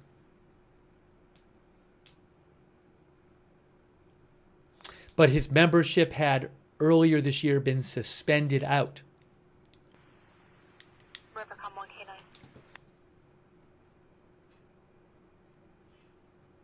Go ahead. Information, I have a suspicious pending. Call 113 Lincoln. I'll look at it. 1431.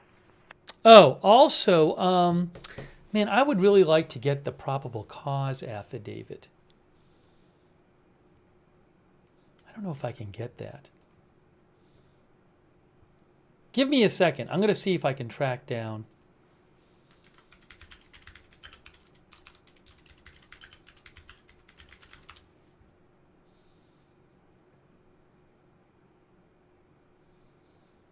I bet I won't be able to.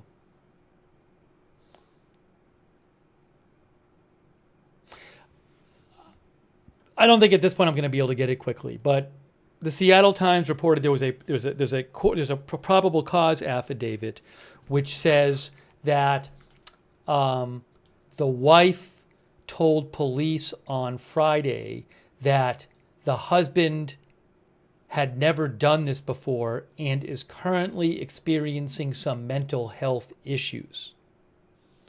Also, she said that he is homeless at the time and he often slept at campgrounds.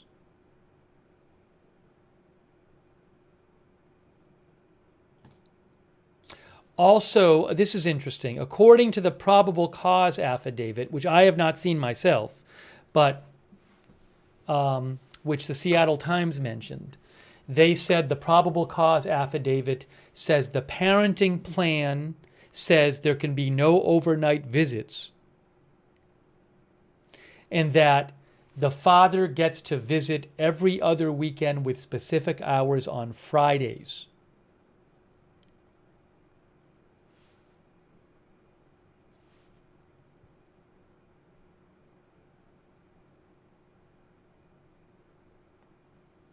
The mother said that at the handoff on Friday, he seemed quieter than usual. That's according to the probable cause affidavit, according to the Seattle Times.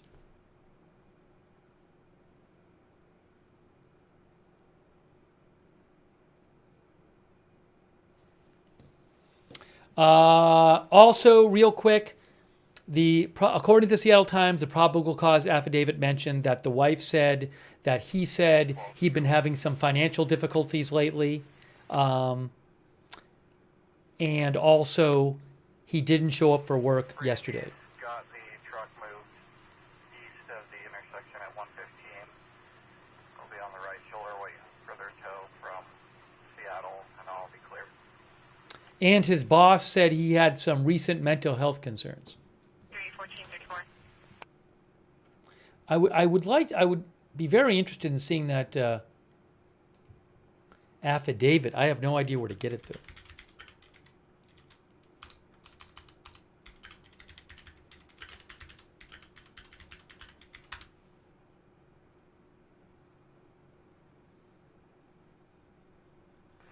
Rivercom showing Kenny West Patrol the disturbance in Shafton. Oh, let me look up one other thing. Hang on 1 second here. His name again is Travis Decker. Female on the line yelling, "Get out of my house," and provided the address and then disconnected. We're checking history.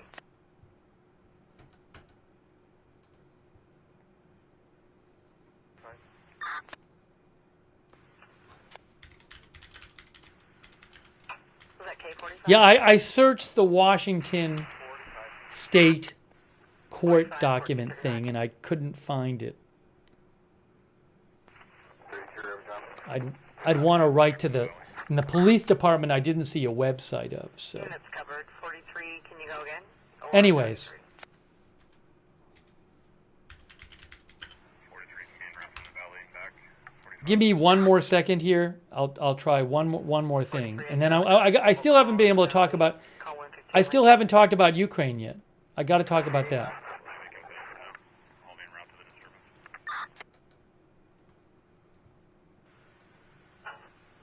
43 copied en route to the Oh, hold on a second. 1436.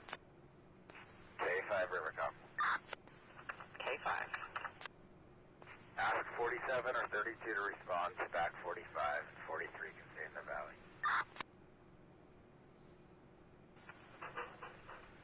Rivercom K45, did you copy?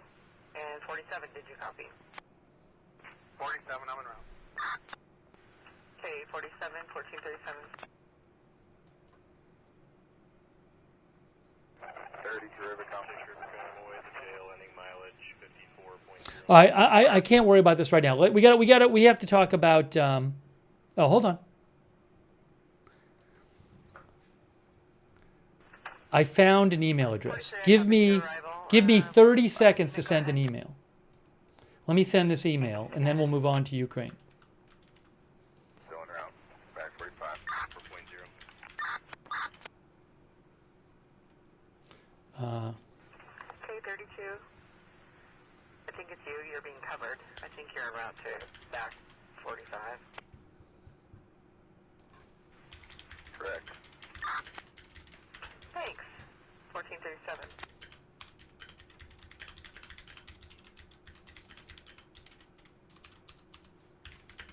K47, Rivercom, I'm en route as well. 47, thanks. 1438.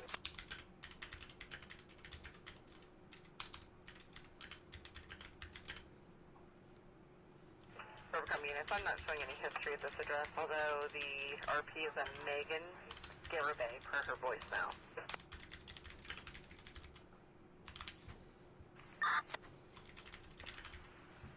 .45, 1438, Rivercom Wenatchee Valley units, a civil complaint requesting a phone call.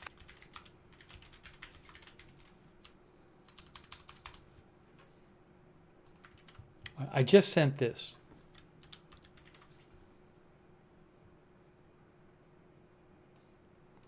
I don't know if there's you never know. You request these things, and once in a while, they send it to you. So I requested it. So if while we're on the air, I get a copy of the probable cause affidavit, we'll read it. I just wanted to request it, because sometimes you actually can get it. It just depends. Yeah, we're going to move on to Ukraine. So let's talk about that.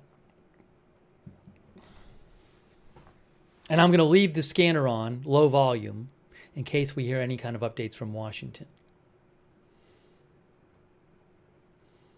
But we need to talk about Ukraine.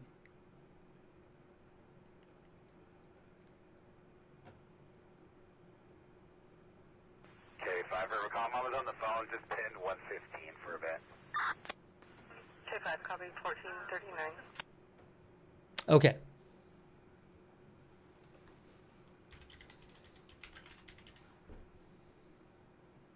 let's talk about Ukraine saying they attacked the Kerch Strait Bridge for, I believe, the third time.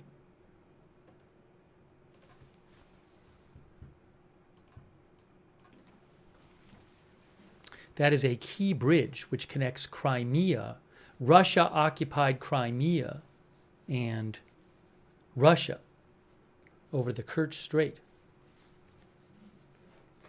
Actually, hang on 1 second here.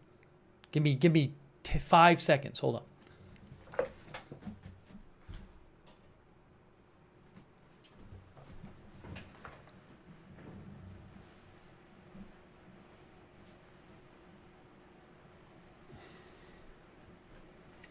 Thank you so much to our moderators, by the way, Janet B.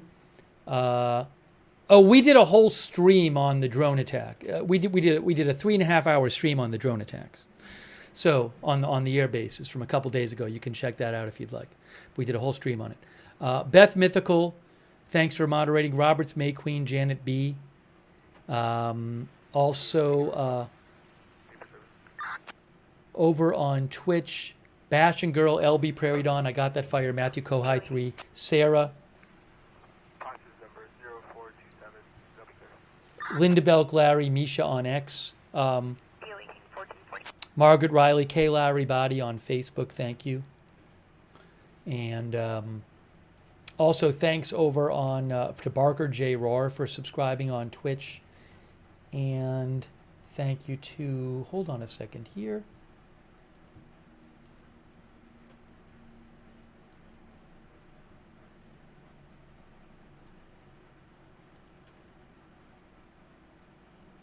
Thank you, the Carzar. I appreciate it. Thank you also, Phil's Mod Squad. Can you check one out of Idaho to add to this suspicion? Hold on. 1K15.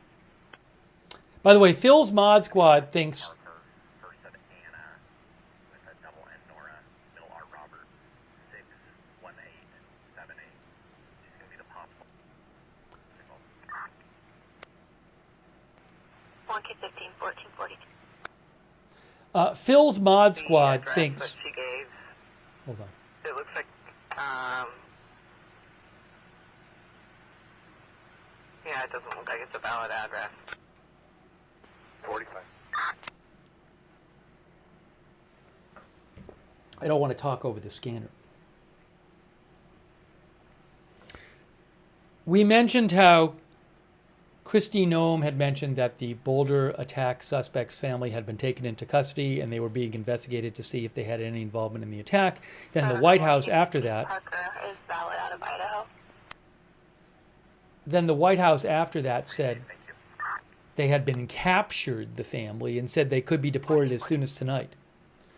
And our viewer Phil's Mod Squad thinks the White House is trying to get out ahead of the story and to let Kristi Noem know who exactly is running the show. K67, thanks, 1443. Thanks also Shameless Senpai and Aaron G, our members. Okay, so a couple days ago we did a stream on it. Ukraine launched this shock drone attack on multiple Russian air bases, which destroyed a number of Russian planes. We might talk a bit more about that a little later in the stream. But first, I want to talk about this, which is they said they conducted another attack on the Crimean Bridge, also called the Kerch Strait Bridge, which is a bridge between Russia and Russian-occupied Crimea, which I'll show you on a map.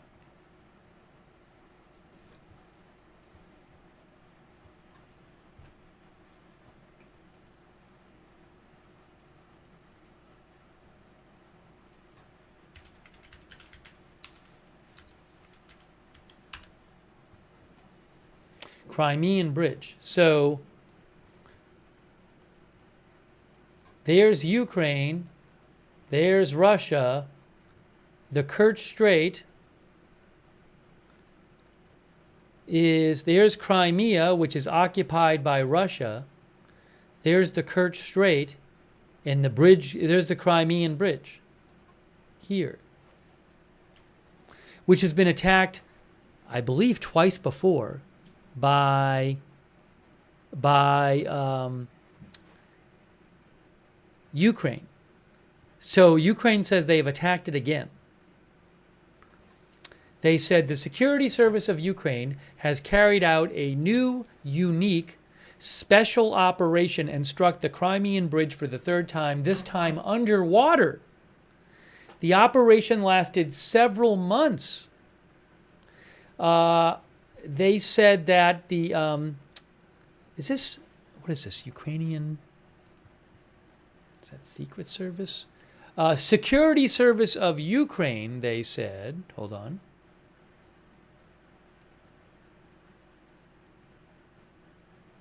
Give me 1 second to pull this up.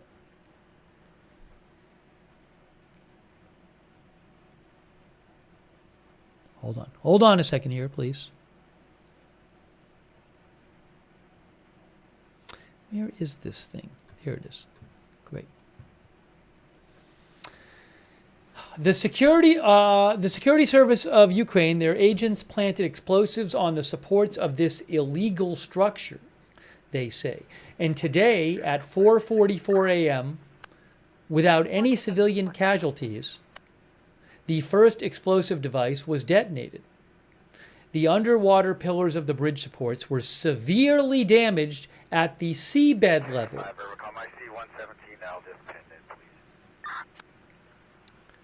Thanks to 1,100 kilograms of explosives, which is over a ton.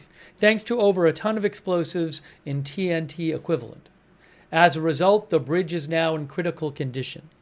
And here is the video they posted in that post here.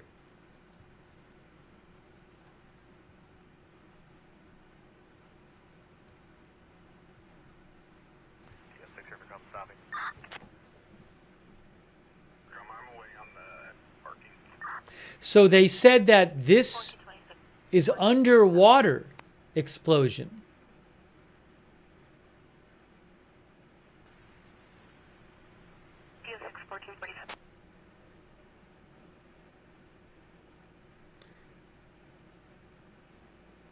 Now, Ty says this was on the train part of the bridge, not the car section.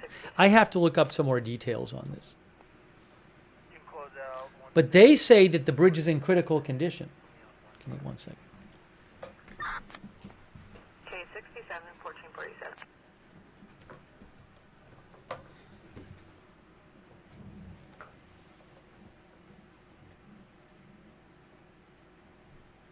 CivLab says, so not blow up so much as weaken it then? Well, they say it's in critical condition. They said this was months in planning.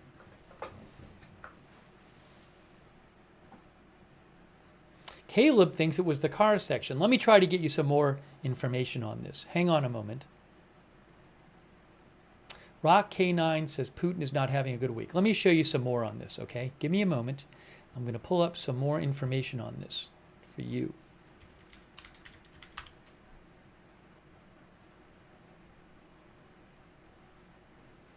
Here. This is from the Washington Post.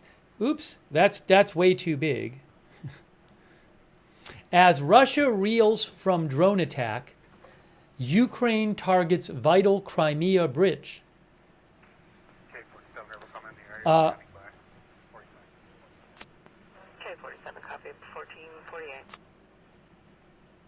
1448. Ukraine on Tuesday again attacked the symbolic Crimea Bridge across the Kerch Strait, which connects the illegally annexed Crimean Peninsula to the Russian mainland. The attack came 48 hours after Kyiv's unprecedented assault on air bases deep inside Russian territory, which stunned the country and the international community. Ukraine's security service claimed in a statement that several pillars were damaged in an early morning operation after spending months covertly planting explosives on support structures beneath the water. The Washington Post could not independently verify these claims, and it was not immediately clear how much damage had been caused to the bridge. The bridge was closed soon after the morning explosion, but reopened a few hours later. Local telegram channels in Crimea reported a second explosion Tuesday afternoon, and the bridge was once again closed to traffic for several hours. As of yet, there has been no official confirmation of the attack from Moscow. This would be Ukraine's third attack against the bridge, a key supply route but also a symbol of Russia's occupation, since the start of Russia's 2022 full-scale invasion of Ukraine. In 2023, a Ukrainian attack using unmanned sea drones killed 2 civilians and damaged part of the road, closing a section of the bridge for several months.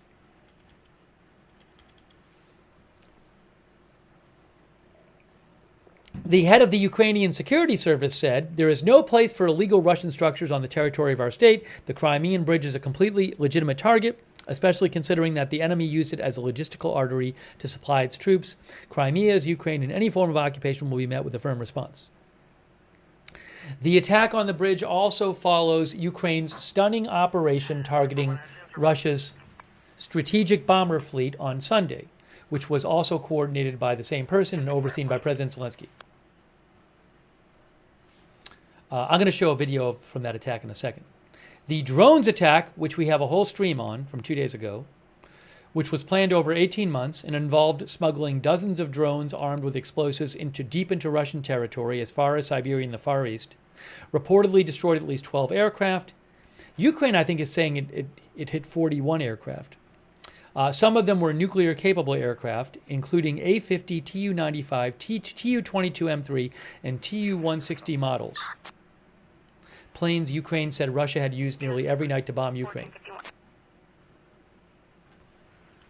Sergeant Cheney with Animal Control is requesting a phone call reference the dog that was picked up last night. Also, Okay, 5, do you want me to IM you the phone number? Yes, please.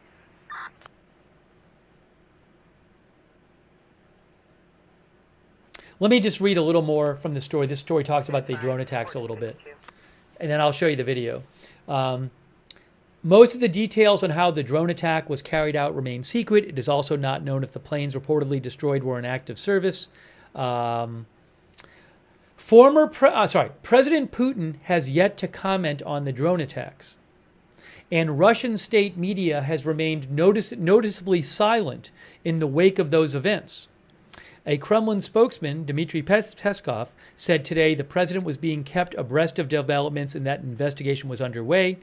A former senior Kremlin official told the Washington Post, "Naturally, in the Kremlin, they are not happy. Of course, this is a failure of the Russian special services. And it is unpleasant for Putin, but he has thick skin and a stable psyche." This former Kremlin official said to the Post that Putin was playing a longer game. Putin is thinking about other things. Every month of the war increases the shortage of manpower in the Ukrainian army, and there seems to be no solution to this problem, the former Kremlin official said. Putin is planning to wait and see out these troubles. He thinks that former Kremlin official said there would not necessarily be a direct response to the attacks from Moscow amid the continuing escalation on both sides. Russia's pro-war military bloggers had been enraged by the drone attacks, which some dubbed Russia's Pearl Harbor, and said they had caused significant damage to Russia's military capabilities. Hawkish former Russian President Dmitry Medvedev said on today promised revenge against Ukraine for the attacks. He makes all kinds of threats all the time, Medvedev. He said today, everything that is supposed to explode will certainly explode.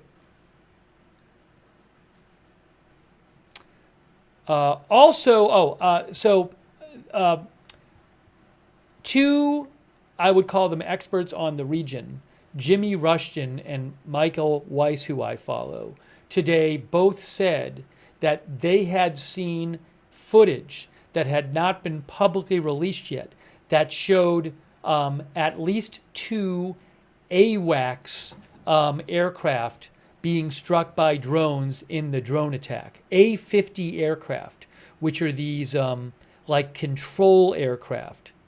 Let me show you this here.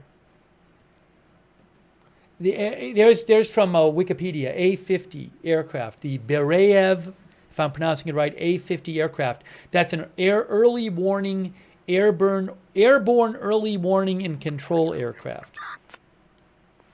K-43. Okay? There are not many of them. AWACS is airborne. Is that what it stands for? K-43. What does AWACS 55. stand for? Is it airborne warning and control? Airborne warning and control system, yes. So I believe Russia has less than 10 of these.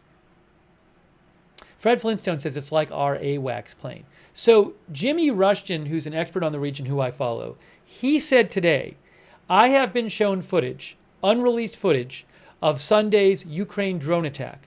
I can confirm that at least 2 A-50 AWACS aircraft were struck by drones, the drones landing directly on the radar domes before detonating. He said multiple Tu-22 M3s can also be seen struck in the footage. And then Michael Weiss, who I follow, said something very similar to that. He said, hang on. He said,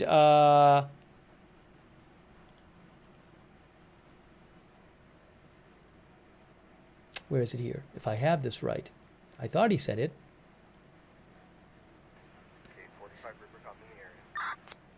Maybe it was not Michael Weiss.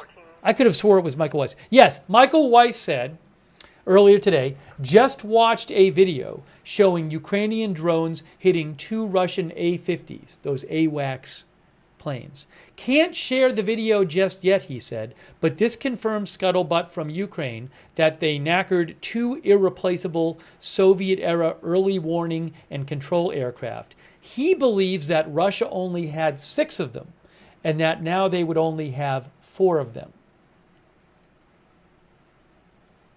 Also, the New York Times reported today that U.S. and European security officials estimate as many as 20 Russian strategic aircraft may have been destroyed or severely damaged. Among them, 6 Tu-95 and 4 Tu-22M bombers. They also say these are very incredibly expensive aircraft, and also that Russia has limited ability to produce such aircraft. Call 118 Lincoln. Okay. And then I think Ukraine said today, yes, Ukraine General Staff, I'll show you what they said today. This is from the Ukraine General Staff. This is Ukrainian military. They said today, after processing additional information from various sources and verifying it, which took some time, we report the total losses of the occupiers amounted to 41 military aircraft, including strategic bombers and other types of combat aircraft. Now, you might say, well, where's the video of this stuff? So they might release more video from the attacks. Charles 49680 Robert, North Union and Grant. Here's the video, by the way, of one of the air bases that was attacked. I believe this air base is in Murmansk. This is a video that came originally from, well, I purchased it from Reuters so I could show it, but I believe it was put out by Ukrainian state media. So let me just, if you watched our stream a couple days ago, you've seen this. But this is this incredible video.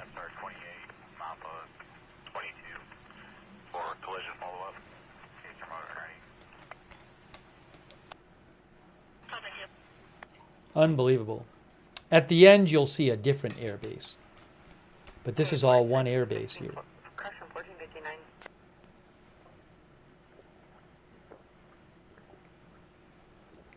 Lauren says crazy Murmansk is all the way up north. Murmansk. It's near Finland, hundreds of miles away from the border. 010718.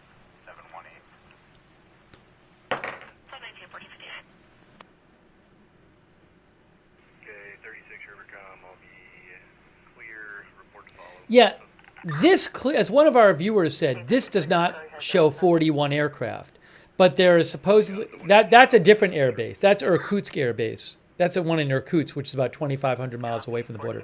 So we don't have video showing 41 aircraft damage, but it's from reports there are other video floating. There's other video floating around besides this one video. This is just one video.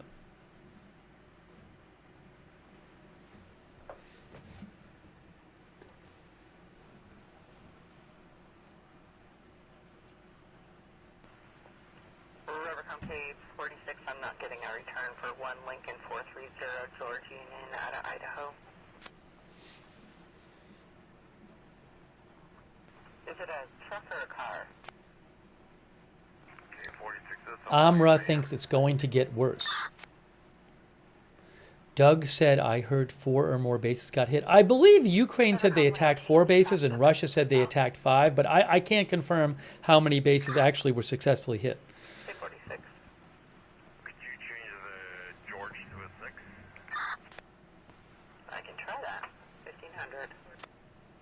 And by the way, thank you to Son of Beast. I appreciate it, Son of Beast. Thanks for your support. Actually, I'll reopen domestic. Also, thank you so much to Sue Castenson, who's in Wisconsin. Thanks so much, Sue, for your support. That's very kind of you, Sue. Very much, Sue Castenson. Thanks so much for your support. And thank you, Sticks and Stones, for being a member. For those who don't know, we have this. Should be on a. I'm having trouble reading this. We have this scanner on right now via broadcastify.com from Washington because white in color. It looks like it's standard. So Wendy Smiley Johnson, Troy. There's an ongoing search for a father in Washington who the police believe killed his three daughters. We talked about that earlier. And so the daughters were reported missing on Friday night, 8, 9, and 5 years old, and they were doing a visit with him, and they never came home. And eventually, yesterday, their bodies were found near his truck. His truck was abandoned. This is in Chelan County. He's from Wenatchee, Washington. So this manhunt for him is ongoing, which is why we have the scanner on. Because they might mention something about it. So I know it's can be a little distracting when we're talking about a different story, but I'm kind of leaving it on at a low volume in case something comes up.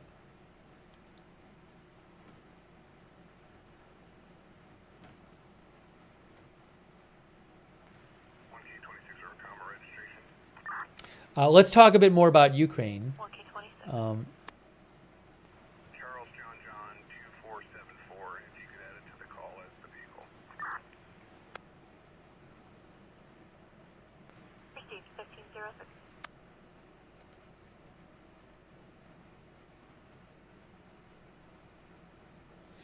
Oh, by the way, our viewer, We Love You TJ, asked if it was known how the 3 girls died. No, we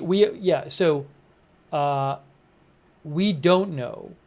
He suggests that maybe that information could say something about the whereabouts of the father. So I'm guessing there might be a lot more information about that the police know. We have not heard. Those details have not been released publicly that I've heard.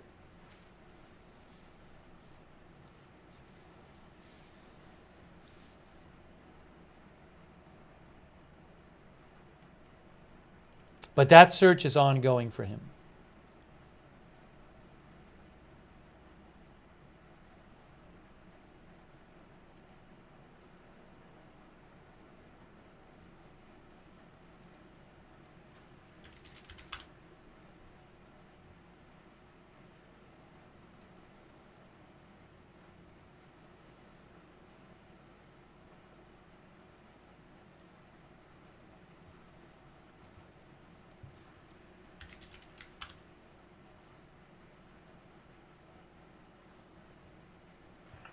Rivercom K9. Hang on a moment. Hang on one moment here.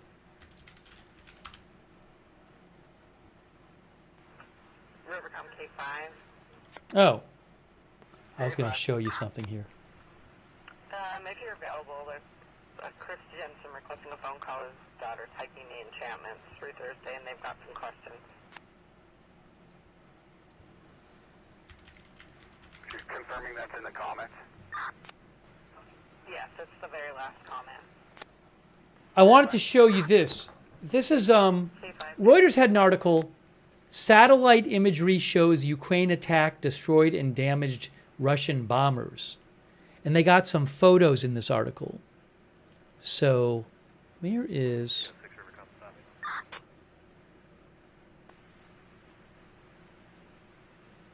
Yeah. Let me get these photos for you.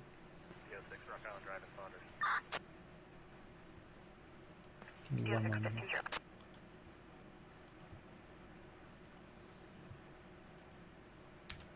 Okay. So Reuters said satellite imagery of a Russian airbase taken shortly after Ukraine carried out a drone attack deep inside Russia over the weekend shows several strategic bombers were destroyed and badly damaged, according to 3 open source analysts. Ukraine targeted at least 4 bases across Russia using 117 unmanned aerial vehicles launched from containers close to the targets. Drone footage verified by Reuters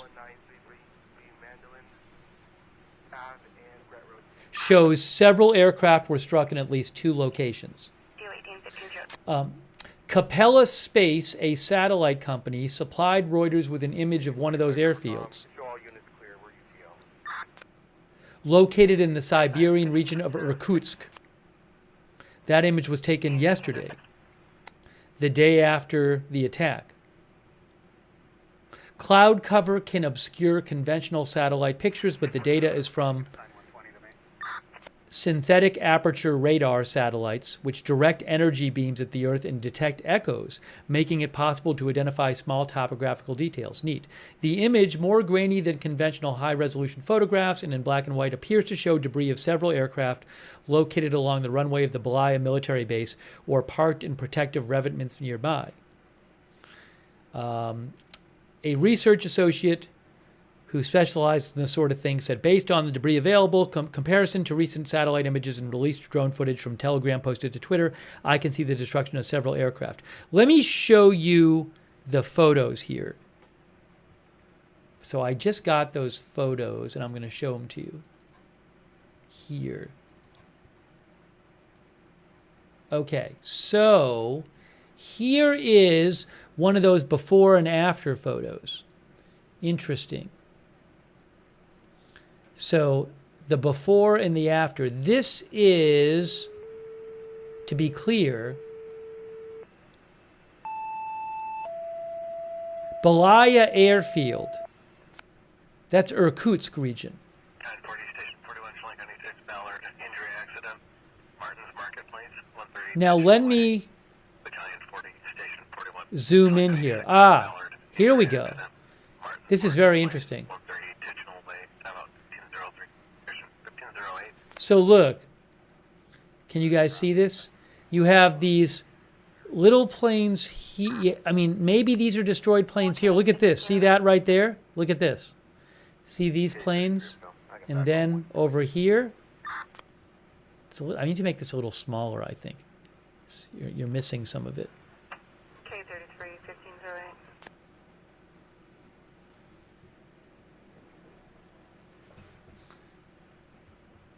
Can I zoom out a slight bit? There we go. Is that a little better for you?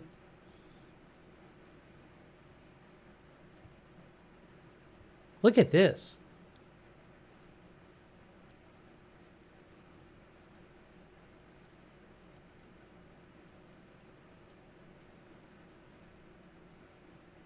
Yeah, it is this. I mean, they're matched up.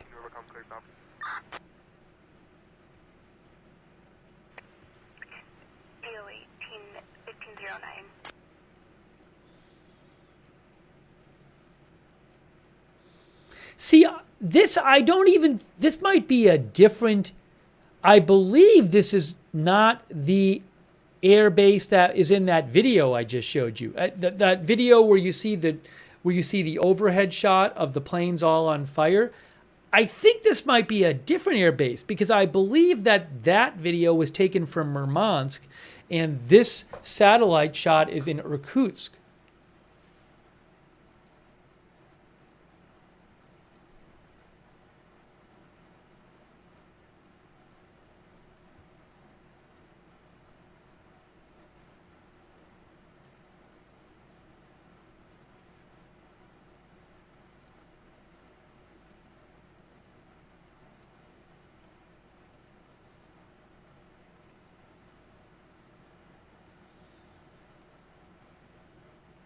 So Reuters said in their article about this, they said, the expert they talked to said, imagery provided to him by Reuters showed what appeared to be the remnants of 2 destroyed Tu-22 backfires, long-range supersonic strategic bombers that have been used to launch missile strikes against Ukraine. The image also indicated that 4 strategic Tu-95 heavy bombers had been destroyed or severely damaged, he said. Another open-source intelligence analyst, Brady Afric, agreed that the imagery of Irkutsk Air Base showed several Tu-95s and Tu-22s had been destroyed and damaged, although more imagery was needed to properly assess the impact. But it is clear that the attack on this air base was very successful, he said. He said the aircraft targeted in the attack were a mix of Tu-22 and Tu-95 bombers, both of which Russia has used to launch strikes against Ukraine. He also said that air base in Belaya is home to several flat decoy aircraft, which he said had apparently failed to mislead Ukrainian drones in this case. Right, so look, that photo I was just showing you is not the same as this video here. This video, which we've looked at a bunch, that's not the same, that's a different air base. See that? All those planes on fire? That's in Murmansk, I believe. So the article says, Reuters has not yet obtained SAR, that's satellite, right? SAR, yeah. Synthetic aperture radar satellite imagery of the Olenya airfield, a base in Murmansk in Russia's far northwest that was also attacked. But drone video footage, which I was just showing you, of Olenya base, provided by Ukrainian authorities and verified by Reuters, showed 2 burning bombers which appeared to be Tu-95s and a third, also a Tu-95, being hit in a large explosion. So again, this video here is a different airbase than the before and after photo I just showed you. So it certainly looks like there was at least significant plane damage at 2 different Russian air bases.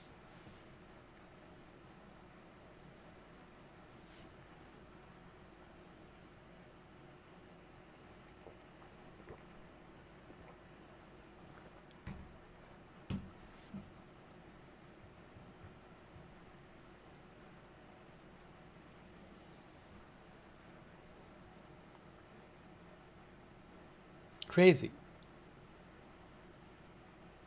One of our viewers said, what's with the tires on the wings? I believe that's some sort of protective measure taken to protect the planes. I don't know how useful it is. Reference 56L on the last comment, K6 is going to make that call. Does that route? That, I think, is the Irkutsk air base. Here you can see the tires on the wings right there. There are the tires on the wings.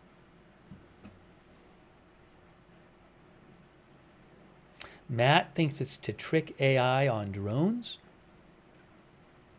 But that is that Reuters before and after, where you appear to see destroyed planes. But that's a different air base than the one in the drone shot. Oops.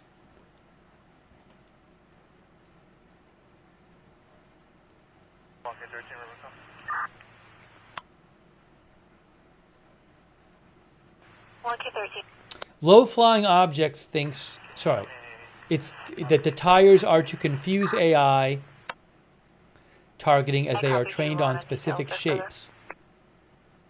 I'll be intermediate. 1514. Okay.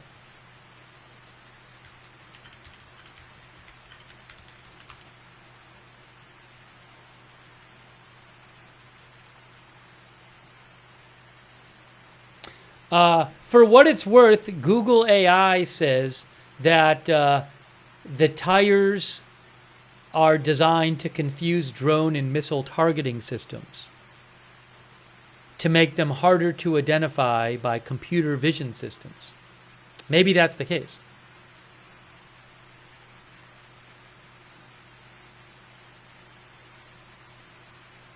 Also, there was a Business Insider article said the same thing, basically.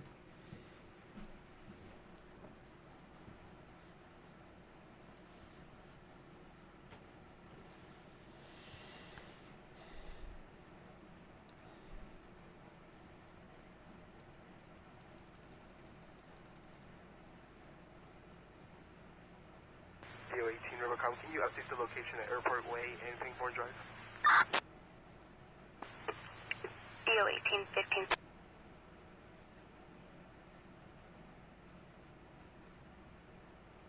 By the way, this whole other thing that happened today, which we're not even covering, but I do want to quickly mention, it's worth keeping an eye on, is that Elon Musk came out with a very negative statements about the spending bill that Congress, Republicans in Congress are attempting to pass so that President Trump can sign it.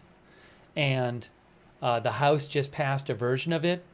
And Elon Musk said today, I'm sorry, but I just can't stand it anymore. This massive, outrageous, pork-filled congressional spending bill is a disgusting abomination. Shame on those who voted for it. You know you did wrong, you know it.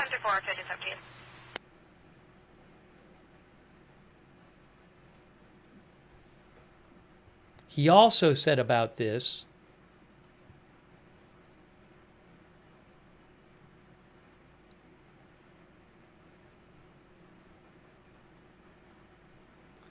where is it here?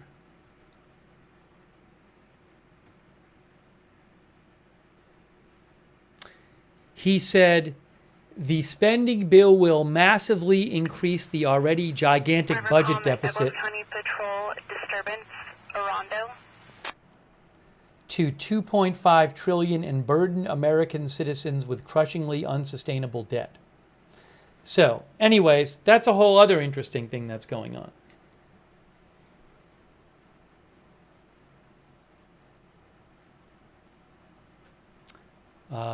Our viewer, Dil G. Warren, thinks the whole thing is going to fall to pieces. Too many giant egos. I do not know if Elon Musk's coming out strongly against the spending bill might put it at risk of not passing both houses of Congress. In the same, remember, both houses of Congress have to pass it in the same form. Then it goes to the president to sign.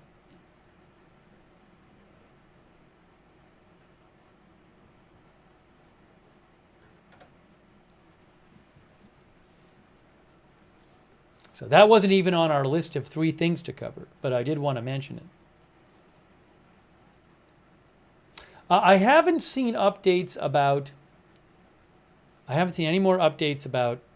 the Washington dad they're looking for, which we have the scanner on about. I haven't seen any more updates about the family of the Colorado attacker, which has been taken into ICE custody and which the White House said could be deported as soon as tonight.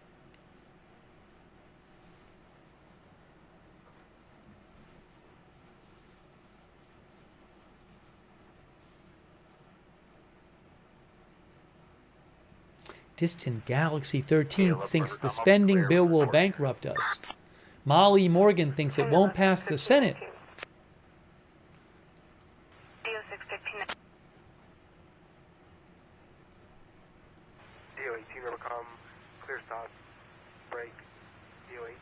By the way, there was an article today. Would you like me to respond? Speaking about Ukraine. I can stay down in the valley. 18, copy. DO18 will come up here, routes back. DO12. Thanks to Table Tens, by the way, for the bits on Twitch. 1520. There was an article in AP today, Ukraine's drone attack on Russia's warplanes was a serious blow to the Kremlin's strategic arsenal. So I wanted to mention this.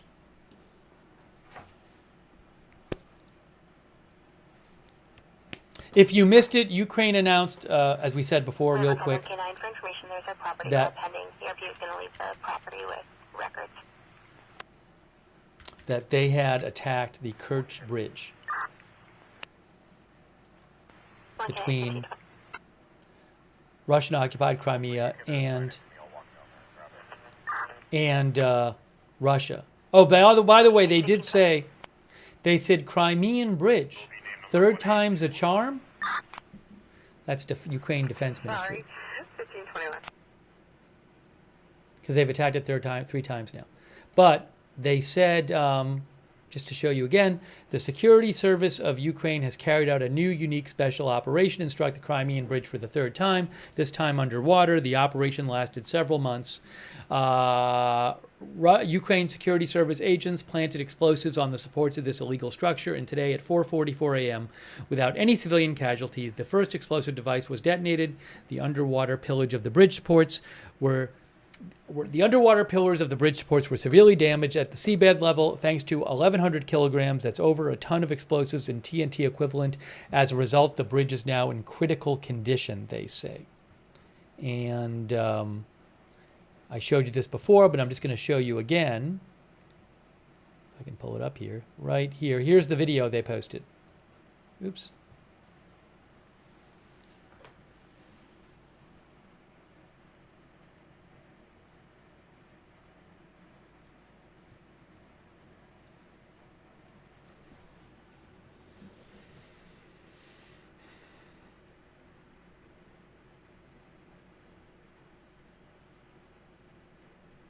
Now, our viewer, bus fad, says that looked like barely anything. Again, they say that this was underwater.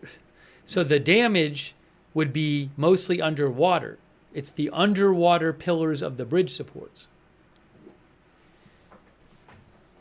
I cannot personally confirm the damage. Mr. Wandover says, doesn't seem like big damage, but who knows? Yeah, we can't see underneath there.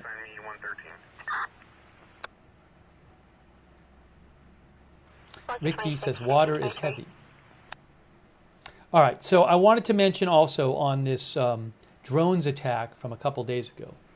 By the way, those are Tu-95 Russian bombers on the right. That's what they look like. So AP says, a surprise Ukrainian drone attack that targeted several Russian air bases hosting nuclear-capable strategic bombers was unprecedented in its scope and sophistication, and for the first time reached as far as Siberia in a heavy blow to the Russian military. Ukraine claims over 40 bombers, or about a third of Russia's strategic bomber fleet, was damaged or destroyed, although Moscow only said several planes were struck. The conflicting claims couldn't be independently verified. Video of the assault showed only a couple of bombers hit so far. But the bold attack demonstrated Ukraine's ability to hit high-value targets anywhere in Russia, dealing a humiliating blow to the Kremlin and inflicting significant losses to Moscow's war machine. Oh, so they talk about look at what warplanes were reported hit. So let's check this out. For decades, long-range bombers have been part of the Soviet and Russian nuclear triad that also includes land-based intercontinental ballistic missiles and atomic-powered submarines carrying ICBMs. The strategic bombers have flown regular patrols around the globe, showcasing Moscow's nuclear might. During the 3-year-old war in Ukraine, Russia has used the heavy planes to launch waves of cruise missile strikes across the country. The Tupolev Tu-95, which was codenamed Bear by NATO, is a 4-engine turboprop plane designed in the 1950s Last name, spelled Mary I. Charles Edward Lincoln. to rival the U.S. B-52 bomber. The aircraft has an intercontinental range and carries 8 long-range cruise missiles that can be equipped with conventional or nuclear warheads. Before Sunday, Russia was estimated to have a fleet of about 60 Tu-95s. I'll show you. And Tu-95s are right. That's a Tu-95 here. Gobadan thinks it's a badass-looking plane.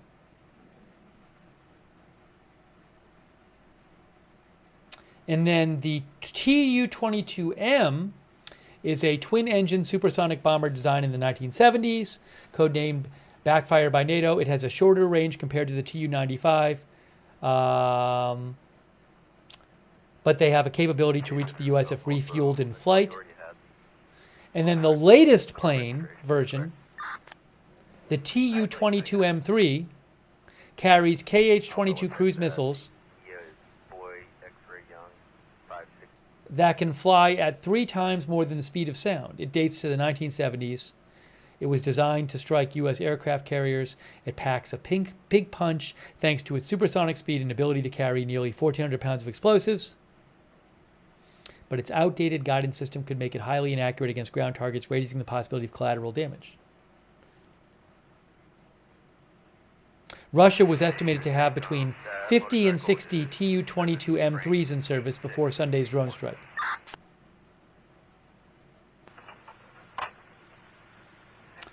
Tu-95s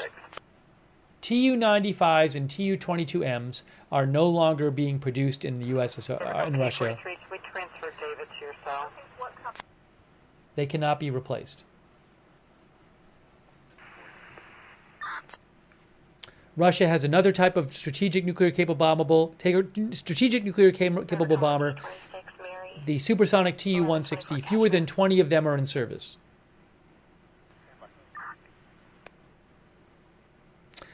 Douglas Barry of the International Institute of Strategic Studies said Russia lost a significant part of its heavy bomber fleet in the drones attack with no immediate ability to replace it. Also, the A-50, which, as I mentioned, a couple of experts of the region I follow said they have seen video of at least 2 A-50 early those are AWACS-style planes being hit. The A-50, which Ukrainian officials also said was hit in the strikes as an early warning and control aircraft, similar to the U.S. AWACS planes used to coordinate aerial attacks. Only a few such planes are in service with the Russian military, and any loss of those badly dents Russia's military capability.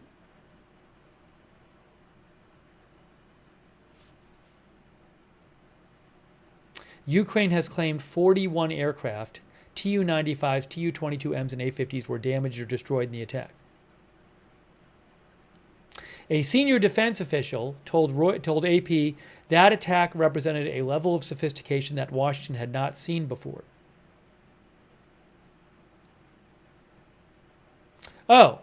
Satellite images have shown Tu-95s at various air bases covered by layers of old tires, a measure of dubious efficiency that has drawn mockery on social media.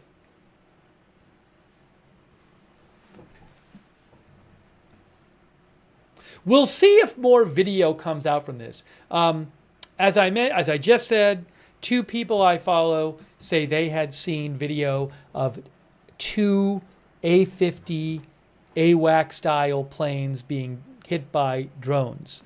And so I would not be at all surprised if that video ends up getting released. Monkey 26, Marion Curtis, Thomas Dale. 9281, white male, 6'3", 220, brown and hazel, PCFTA assault 4, Maryville's 1000, out of your agency. It's confirmed. 1K26, what would you take? Checking it out.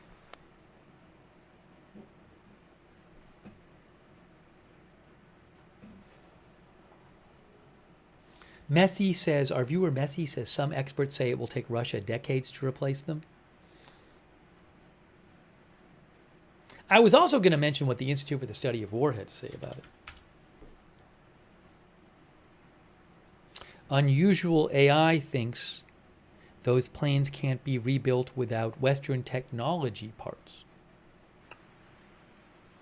Rivercom, Douglas County Patrol. Can someone review call 127 Lincoln traffic offense? Yes, sir.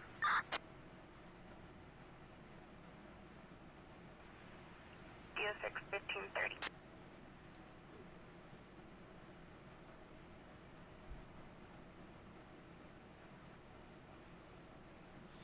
I just want to show you a little of what the Institute for the Study of War, which is a cool site that they talk about. They give military analysis. They do these very frequent updates on conflicts like Ukraine, Russia, and Iran, different military conflicts going on. This particular one is from June 1st about the Russia-Ukraine situation. I'll post a link in the chat to the article. So just to mention something of what they said, they said, they had a map here. That's kind of cool. Hold on. Let me show their map to you.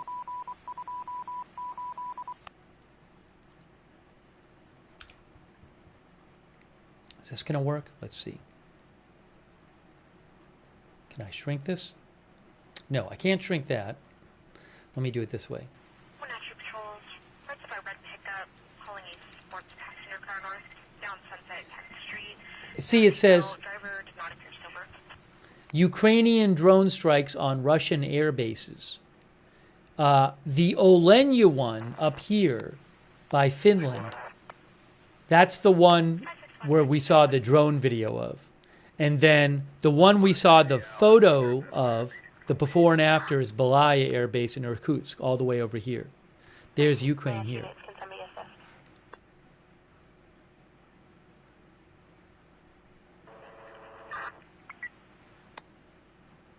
But they also said, oops, I think I copied your note.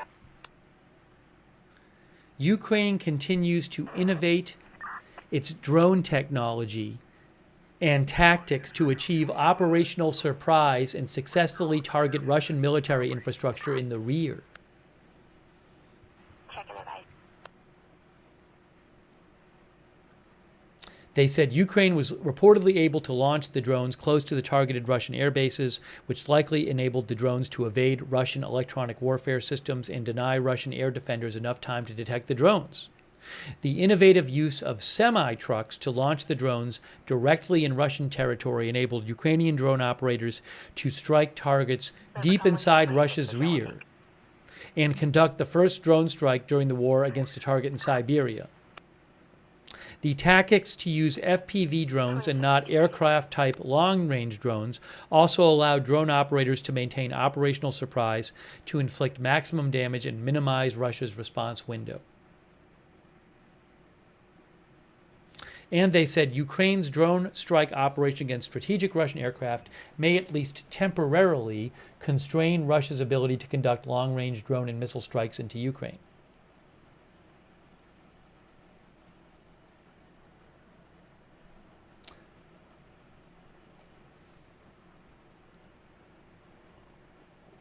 They said the Ukrainian drone operation will force Russian officials to consider redistributing Russia's air defense systems to cover a much wider range of territory and possible deploying mobile air defense groups that can react more quickly to possible similar Ukrainian drone strikes in the future.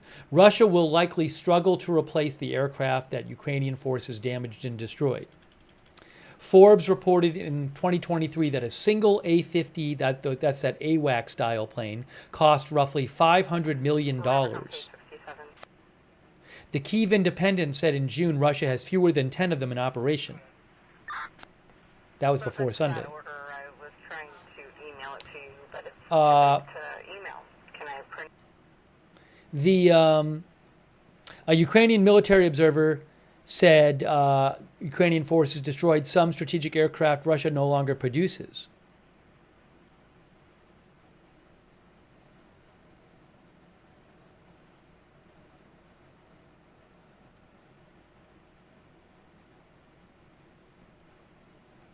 Russian officials and millie bloggers continue to blame Russian leadership for failing to defend Russian military infrastructure from Ukrainian drone strikes, a widespread complaint throughout the war after successful Ukrainian strikes.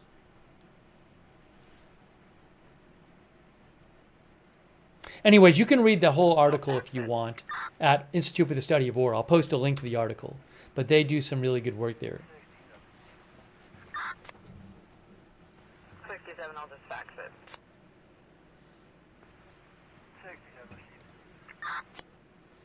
I'm going to see if we have any more breaking updates here.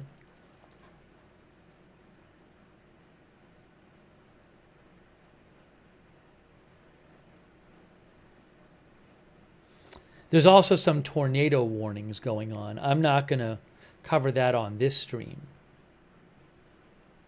But K5.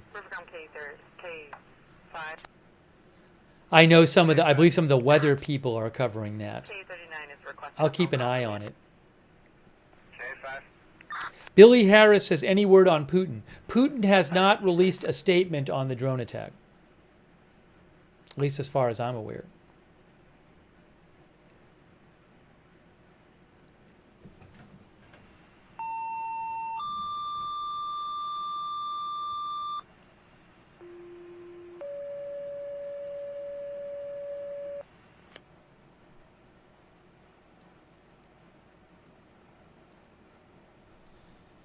I'm not going to get into it on this stream, but there are currently 3 tornado warnings. This is radar Omega you're looking at right there. So there's a tornado warning. Where are they here? There's 2 in Oklahoma. They're all in Oklahoma there. Golf course drive, engine 71, station 151, McPherson, 820 West Golf Course Drive, timeout 1536.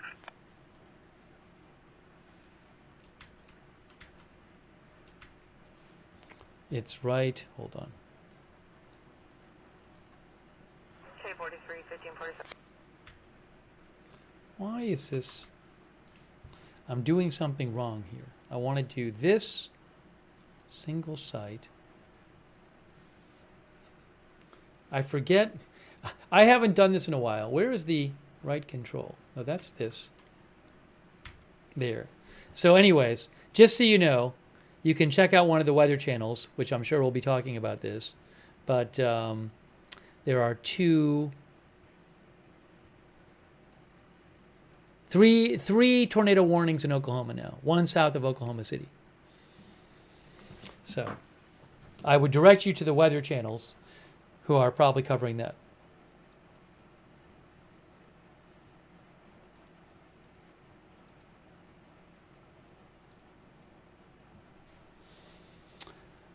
Okay.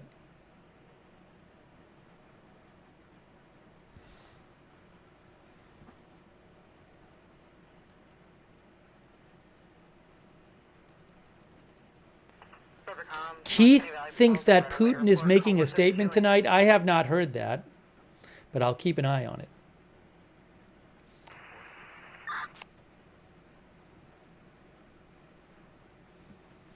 K43, 1538.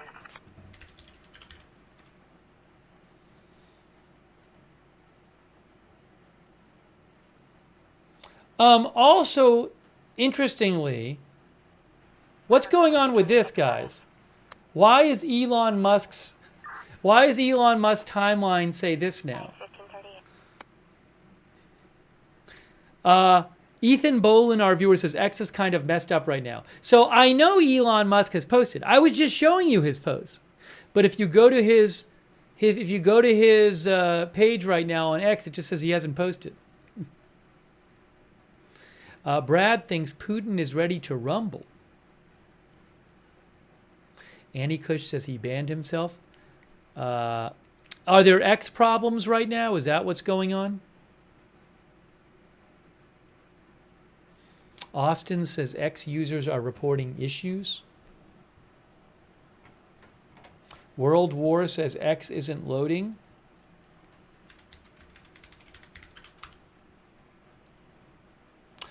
Yes, on Down Detector, in the last few minutes, there are a number of reports of X problems. Some viewers are saying when they go to my page, they're not seeing anything. So anyways, I can see my own page. And some viewers are saying it's working for them. Anyways, if you go to Down Detect, you can see there's a bunch of issues. But I can tell you that Elon Musk's page is working again. By the way, Elon Musk's page is working again. Just so you know. So I can see his post now. So maybe it was a short outage or something.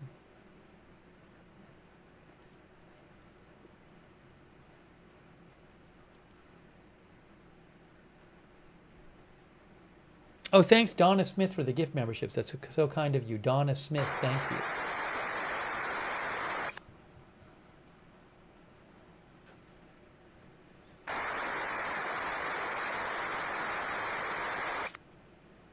All right.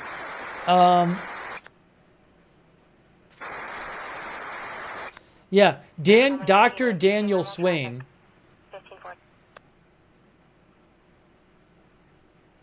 Yeah, Dr. Daniel Swain, who I follow, just posted, it appears my entire post history on X Twitter has mysteriously disappeared, been deleted. Can others confirm whether that's the case on their end as well? So I guess this is, yeah, now he's having this issue with him. He posts all the time. I follow him. So it looks like people are having this issue on X with different people's pages. I just had it with Elon Musk's page.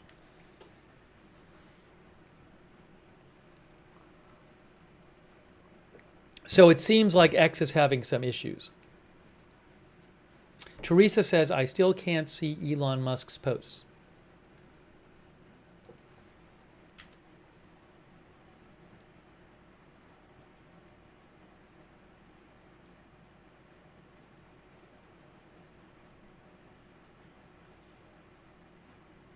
So that's happening.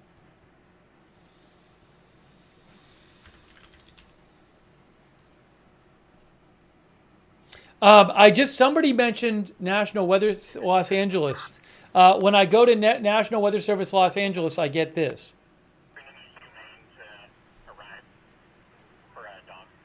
So that's going on as well. 1542.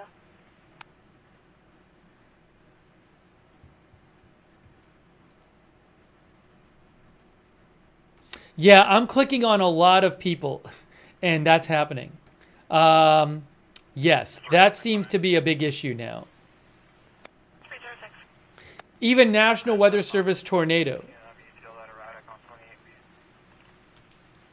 306, 242. I'm going to post this. Lots of people reporting issues on X right now where pages are saying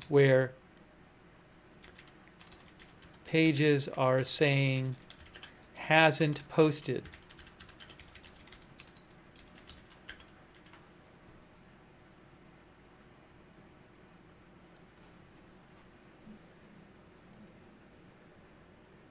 Anyways, I'm having that issue right now. All kinds of pages that I click on are saying they haven't posted. Pretty much every page I click on is saying hasn't posted when I click on the page.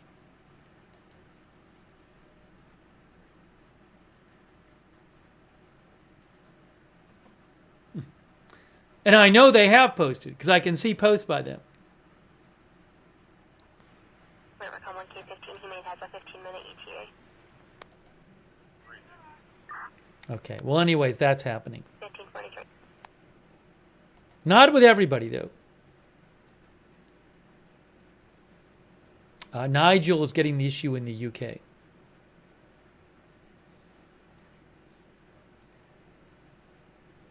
All right, anyways. So, guys, look, we came on the... Oh, thank you, Karen61, our member. I appreciate it. So we came on the air to talk about those three stories, to kind of give you updates on the three sisters who were found dead in Washington. Really sad, and the search is ongoing for their dad, who is wanted for 3 counts of murder.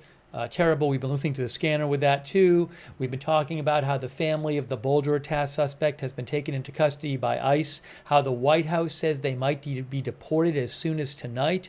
We've been talking about Ukraine said they conducted a new attack on the Kerch Bridge today, and we talked some more about the Ukraine drone attack on Sunday. So I think right now I'm going to wrap up this live stream. If there's any big developments tonight on any story or any new big stories, we can come back on the air and do another live stream. So I'll certainly be keeping an eye on all the news tonight, and who knows, maybe we'll do another live stream if there's some big developments with the story. But for right now, I am going to start wrapping up this stream. And let me just look up something here.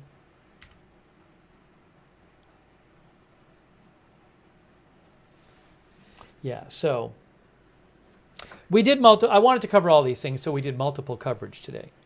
But I really appreciate you guys joining me for this multiple coverage stream. Sometimes we do these once in a while if I want to cover multiple things, because I don't want to say we're covering one thing and then people tune in for that one thing and then I cover something else and they get mad at me. So I figured I'd put them all up there. But certainly, again, if there's big news tonight, we can come back on the air and do another stream.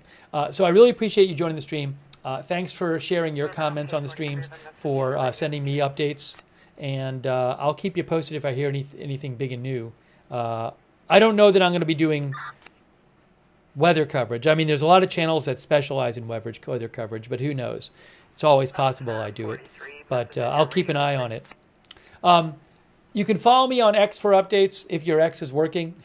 I post updates there when I'm not on the air, at Lookner on X. And subscribe and follow the channel.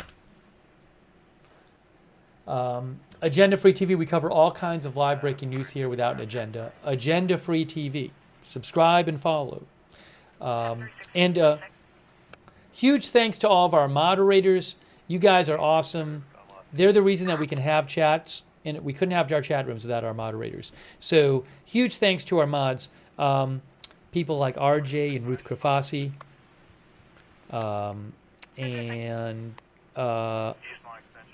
Beth Mythical and Sabrina over on YouTube. On Twitch, Bastion Girl, Big Ball of Yarn, LB Prairie Dawn, Matthew Kohai 3, McBritches, and Sarah. Huge thanks. All of our other mods over there. Facebook, K. Larry Body, Margaret Riley. Thanks for moderating over there. Linda Belk, Larry, and Michon X. Thank you, moderators. Thanks to everybody who donated too. Super nice of you guys. It's so kind of you. You're the ones who allow this channel to exist with your support. So thanks. I think I thanked everybody. But thank you to Ethereal Planet for the gift memberships. That's very kind of you. Ethereal Planet. Thank you for the gift memberships. Make sure you thank somebody if they give you a gift membership or a gift subscription. If you ever want to donate, you can go to agendafree.tv, agendafree.tv. But thank you so much. Also, we have a chat, a live chat.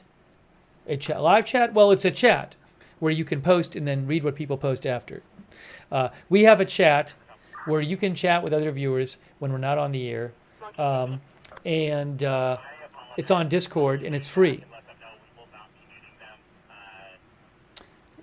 Hold on. I'm getting a little distracted with the scanner. It's a little hard because it's always in my ear, but I wanted to keep it on the air. But check out the chat. It's on Discord. The mods will post the link to the chat, and it's the same link. It's free. There's the same link. It's the same link as our notifications link. Sign up for our notifications so you know when we're going live. I don't know in advance when big news is going to happen, but you can sign up for free notifications and get sent a notification whenever we go live so you don't miss a stream. It's done. We have our notification system that we've set up on Discord. It's easy to sign up. The mods will post the link to it in the chat. You can find the link in the YouTube and Facebook description of this broadcast as well. So sign up for that. And thanks so much to our Discord mods for all you do as well. Also, another great way to find out when we're live. See, look, Agenda Free TV hasn't posted. Well, I mean, we've posted. So X is having some issues again. But yes, I have posted over on the Agenda Free TV account. I post whenever we go live. Follow over there for updates about when we're going live, updates about the channel at Agenda Free TV. Also, for those of you who watch on YouTube, I would suggest that you turn on the YouTube notifications, because that's a good way to find out when we're live. And but it's a little tricky to turn on the YouTube notifications. What you need to do is you have to subscribe to the channel on YouTube, and then you click this bell right here and choose all. So if you are subscribed on YouTube, make sure you have the bell checked and you have chosen all. Shout out to our Facebook subscribers who support the channel. Thank you so much. People like Robert Rial II, Rita Evans Lang, Kay Lowry Body, Margaret Riley, Lou Green.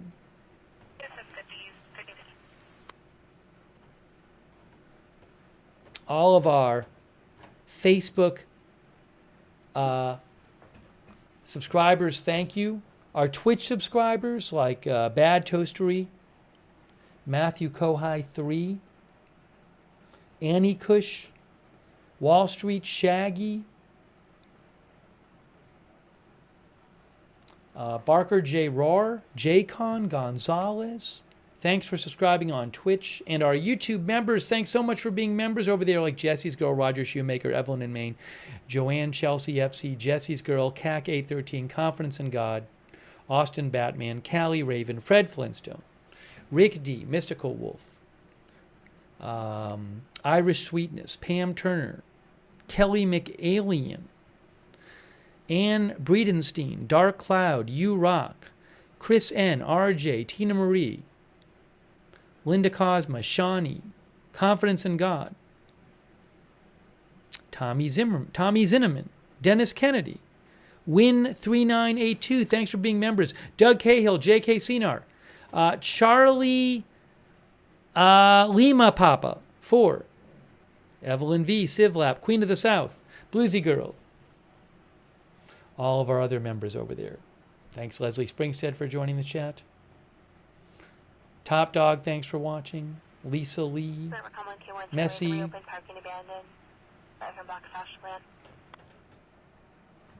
Mr. Bigley Uncredible, thanks for watching. Society Needs a Reboot. I Rule All. Thanks, Audrey Burbank, for watching. And Baja, Virginia.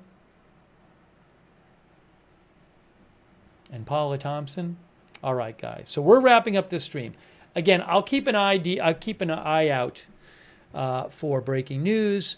And if there's big news tonight, we can always do another stream. I hope that the authorities can find the missing father in Washington who was wanted for the murder of his 3 daughters. What a terrible story. Wenatchee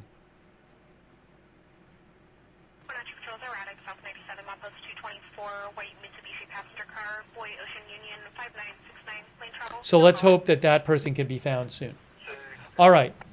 And certainly condolences to the family of the daughters. Just terrible. All right. So we're going to wrap up the story. I really appreciate you. I really appreciate you being here for this stream. And I'm sure we'll be covering more news soon. I have not seen anything about the person being captured or the person being pronounced dead. There was nothing I've seen. I just checked the Wenatchee Police Department page. They have not announced anything about it. Now, I don't know what might have happened, but they haven't announced it. The police haven't announced anything about it on their page. But who knows? Maybe somebody's heard something. Anyways, that is it for now. Thank you so much for watching. Thank you, mods, and we'll see you soon with more live breaking news coverage right here at Agenda Free TV.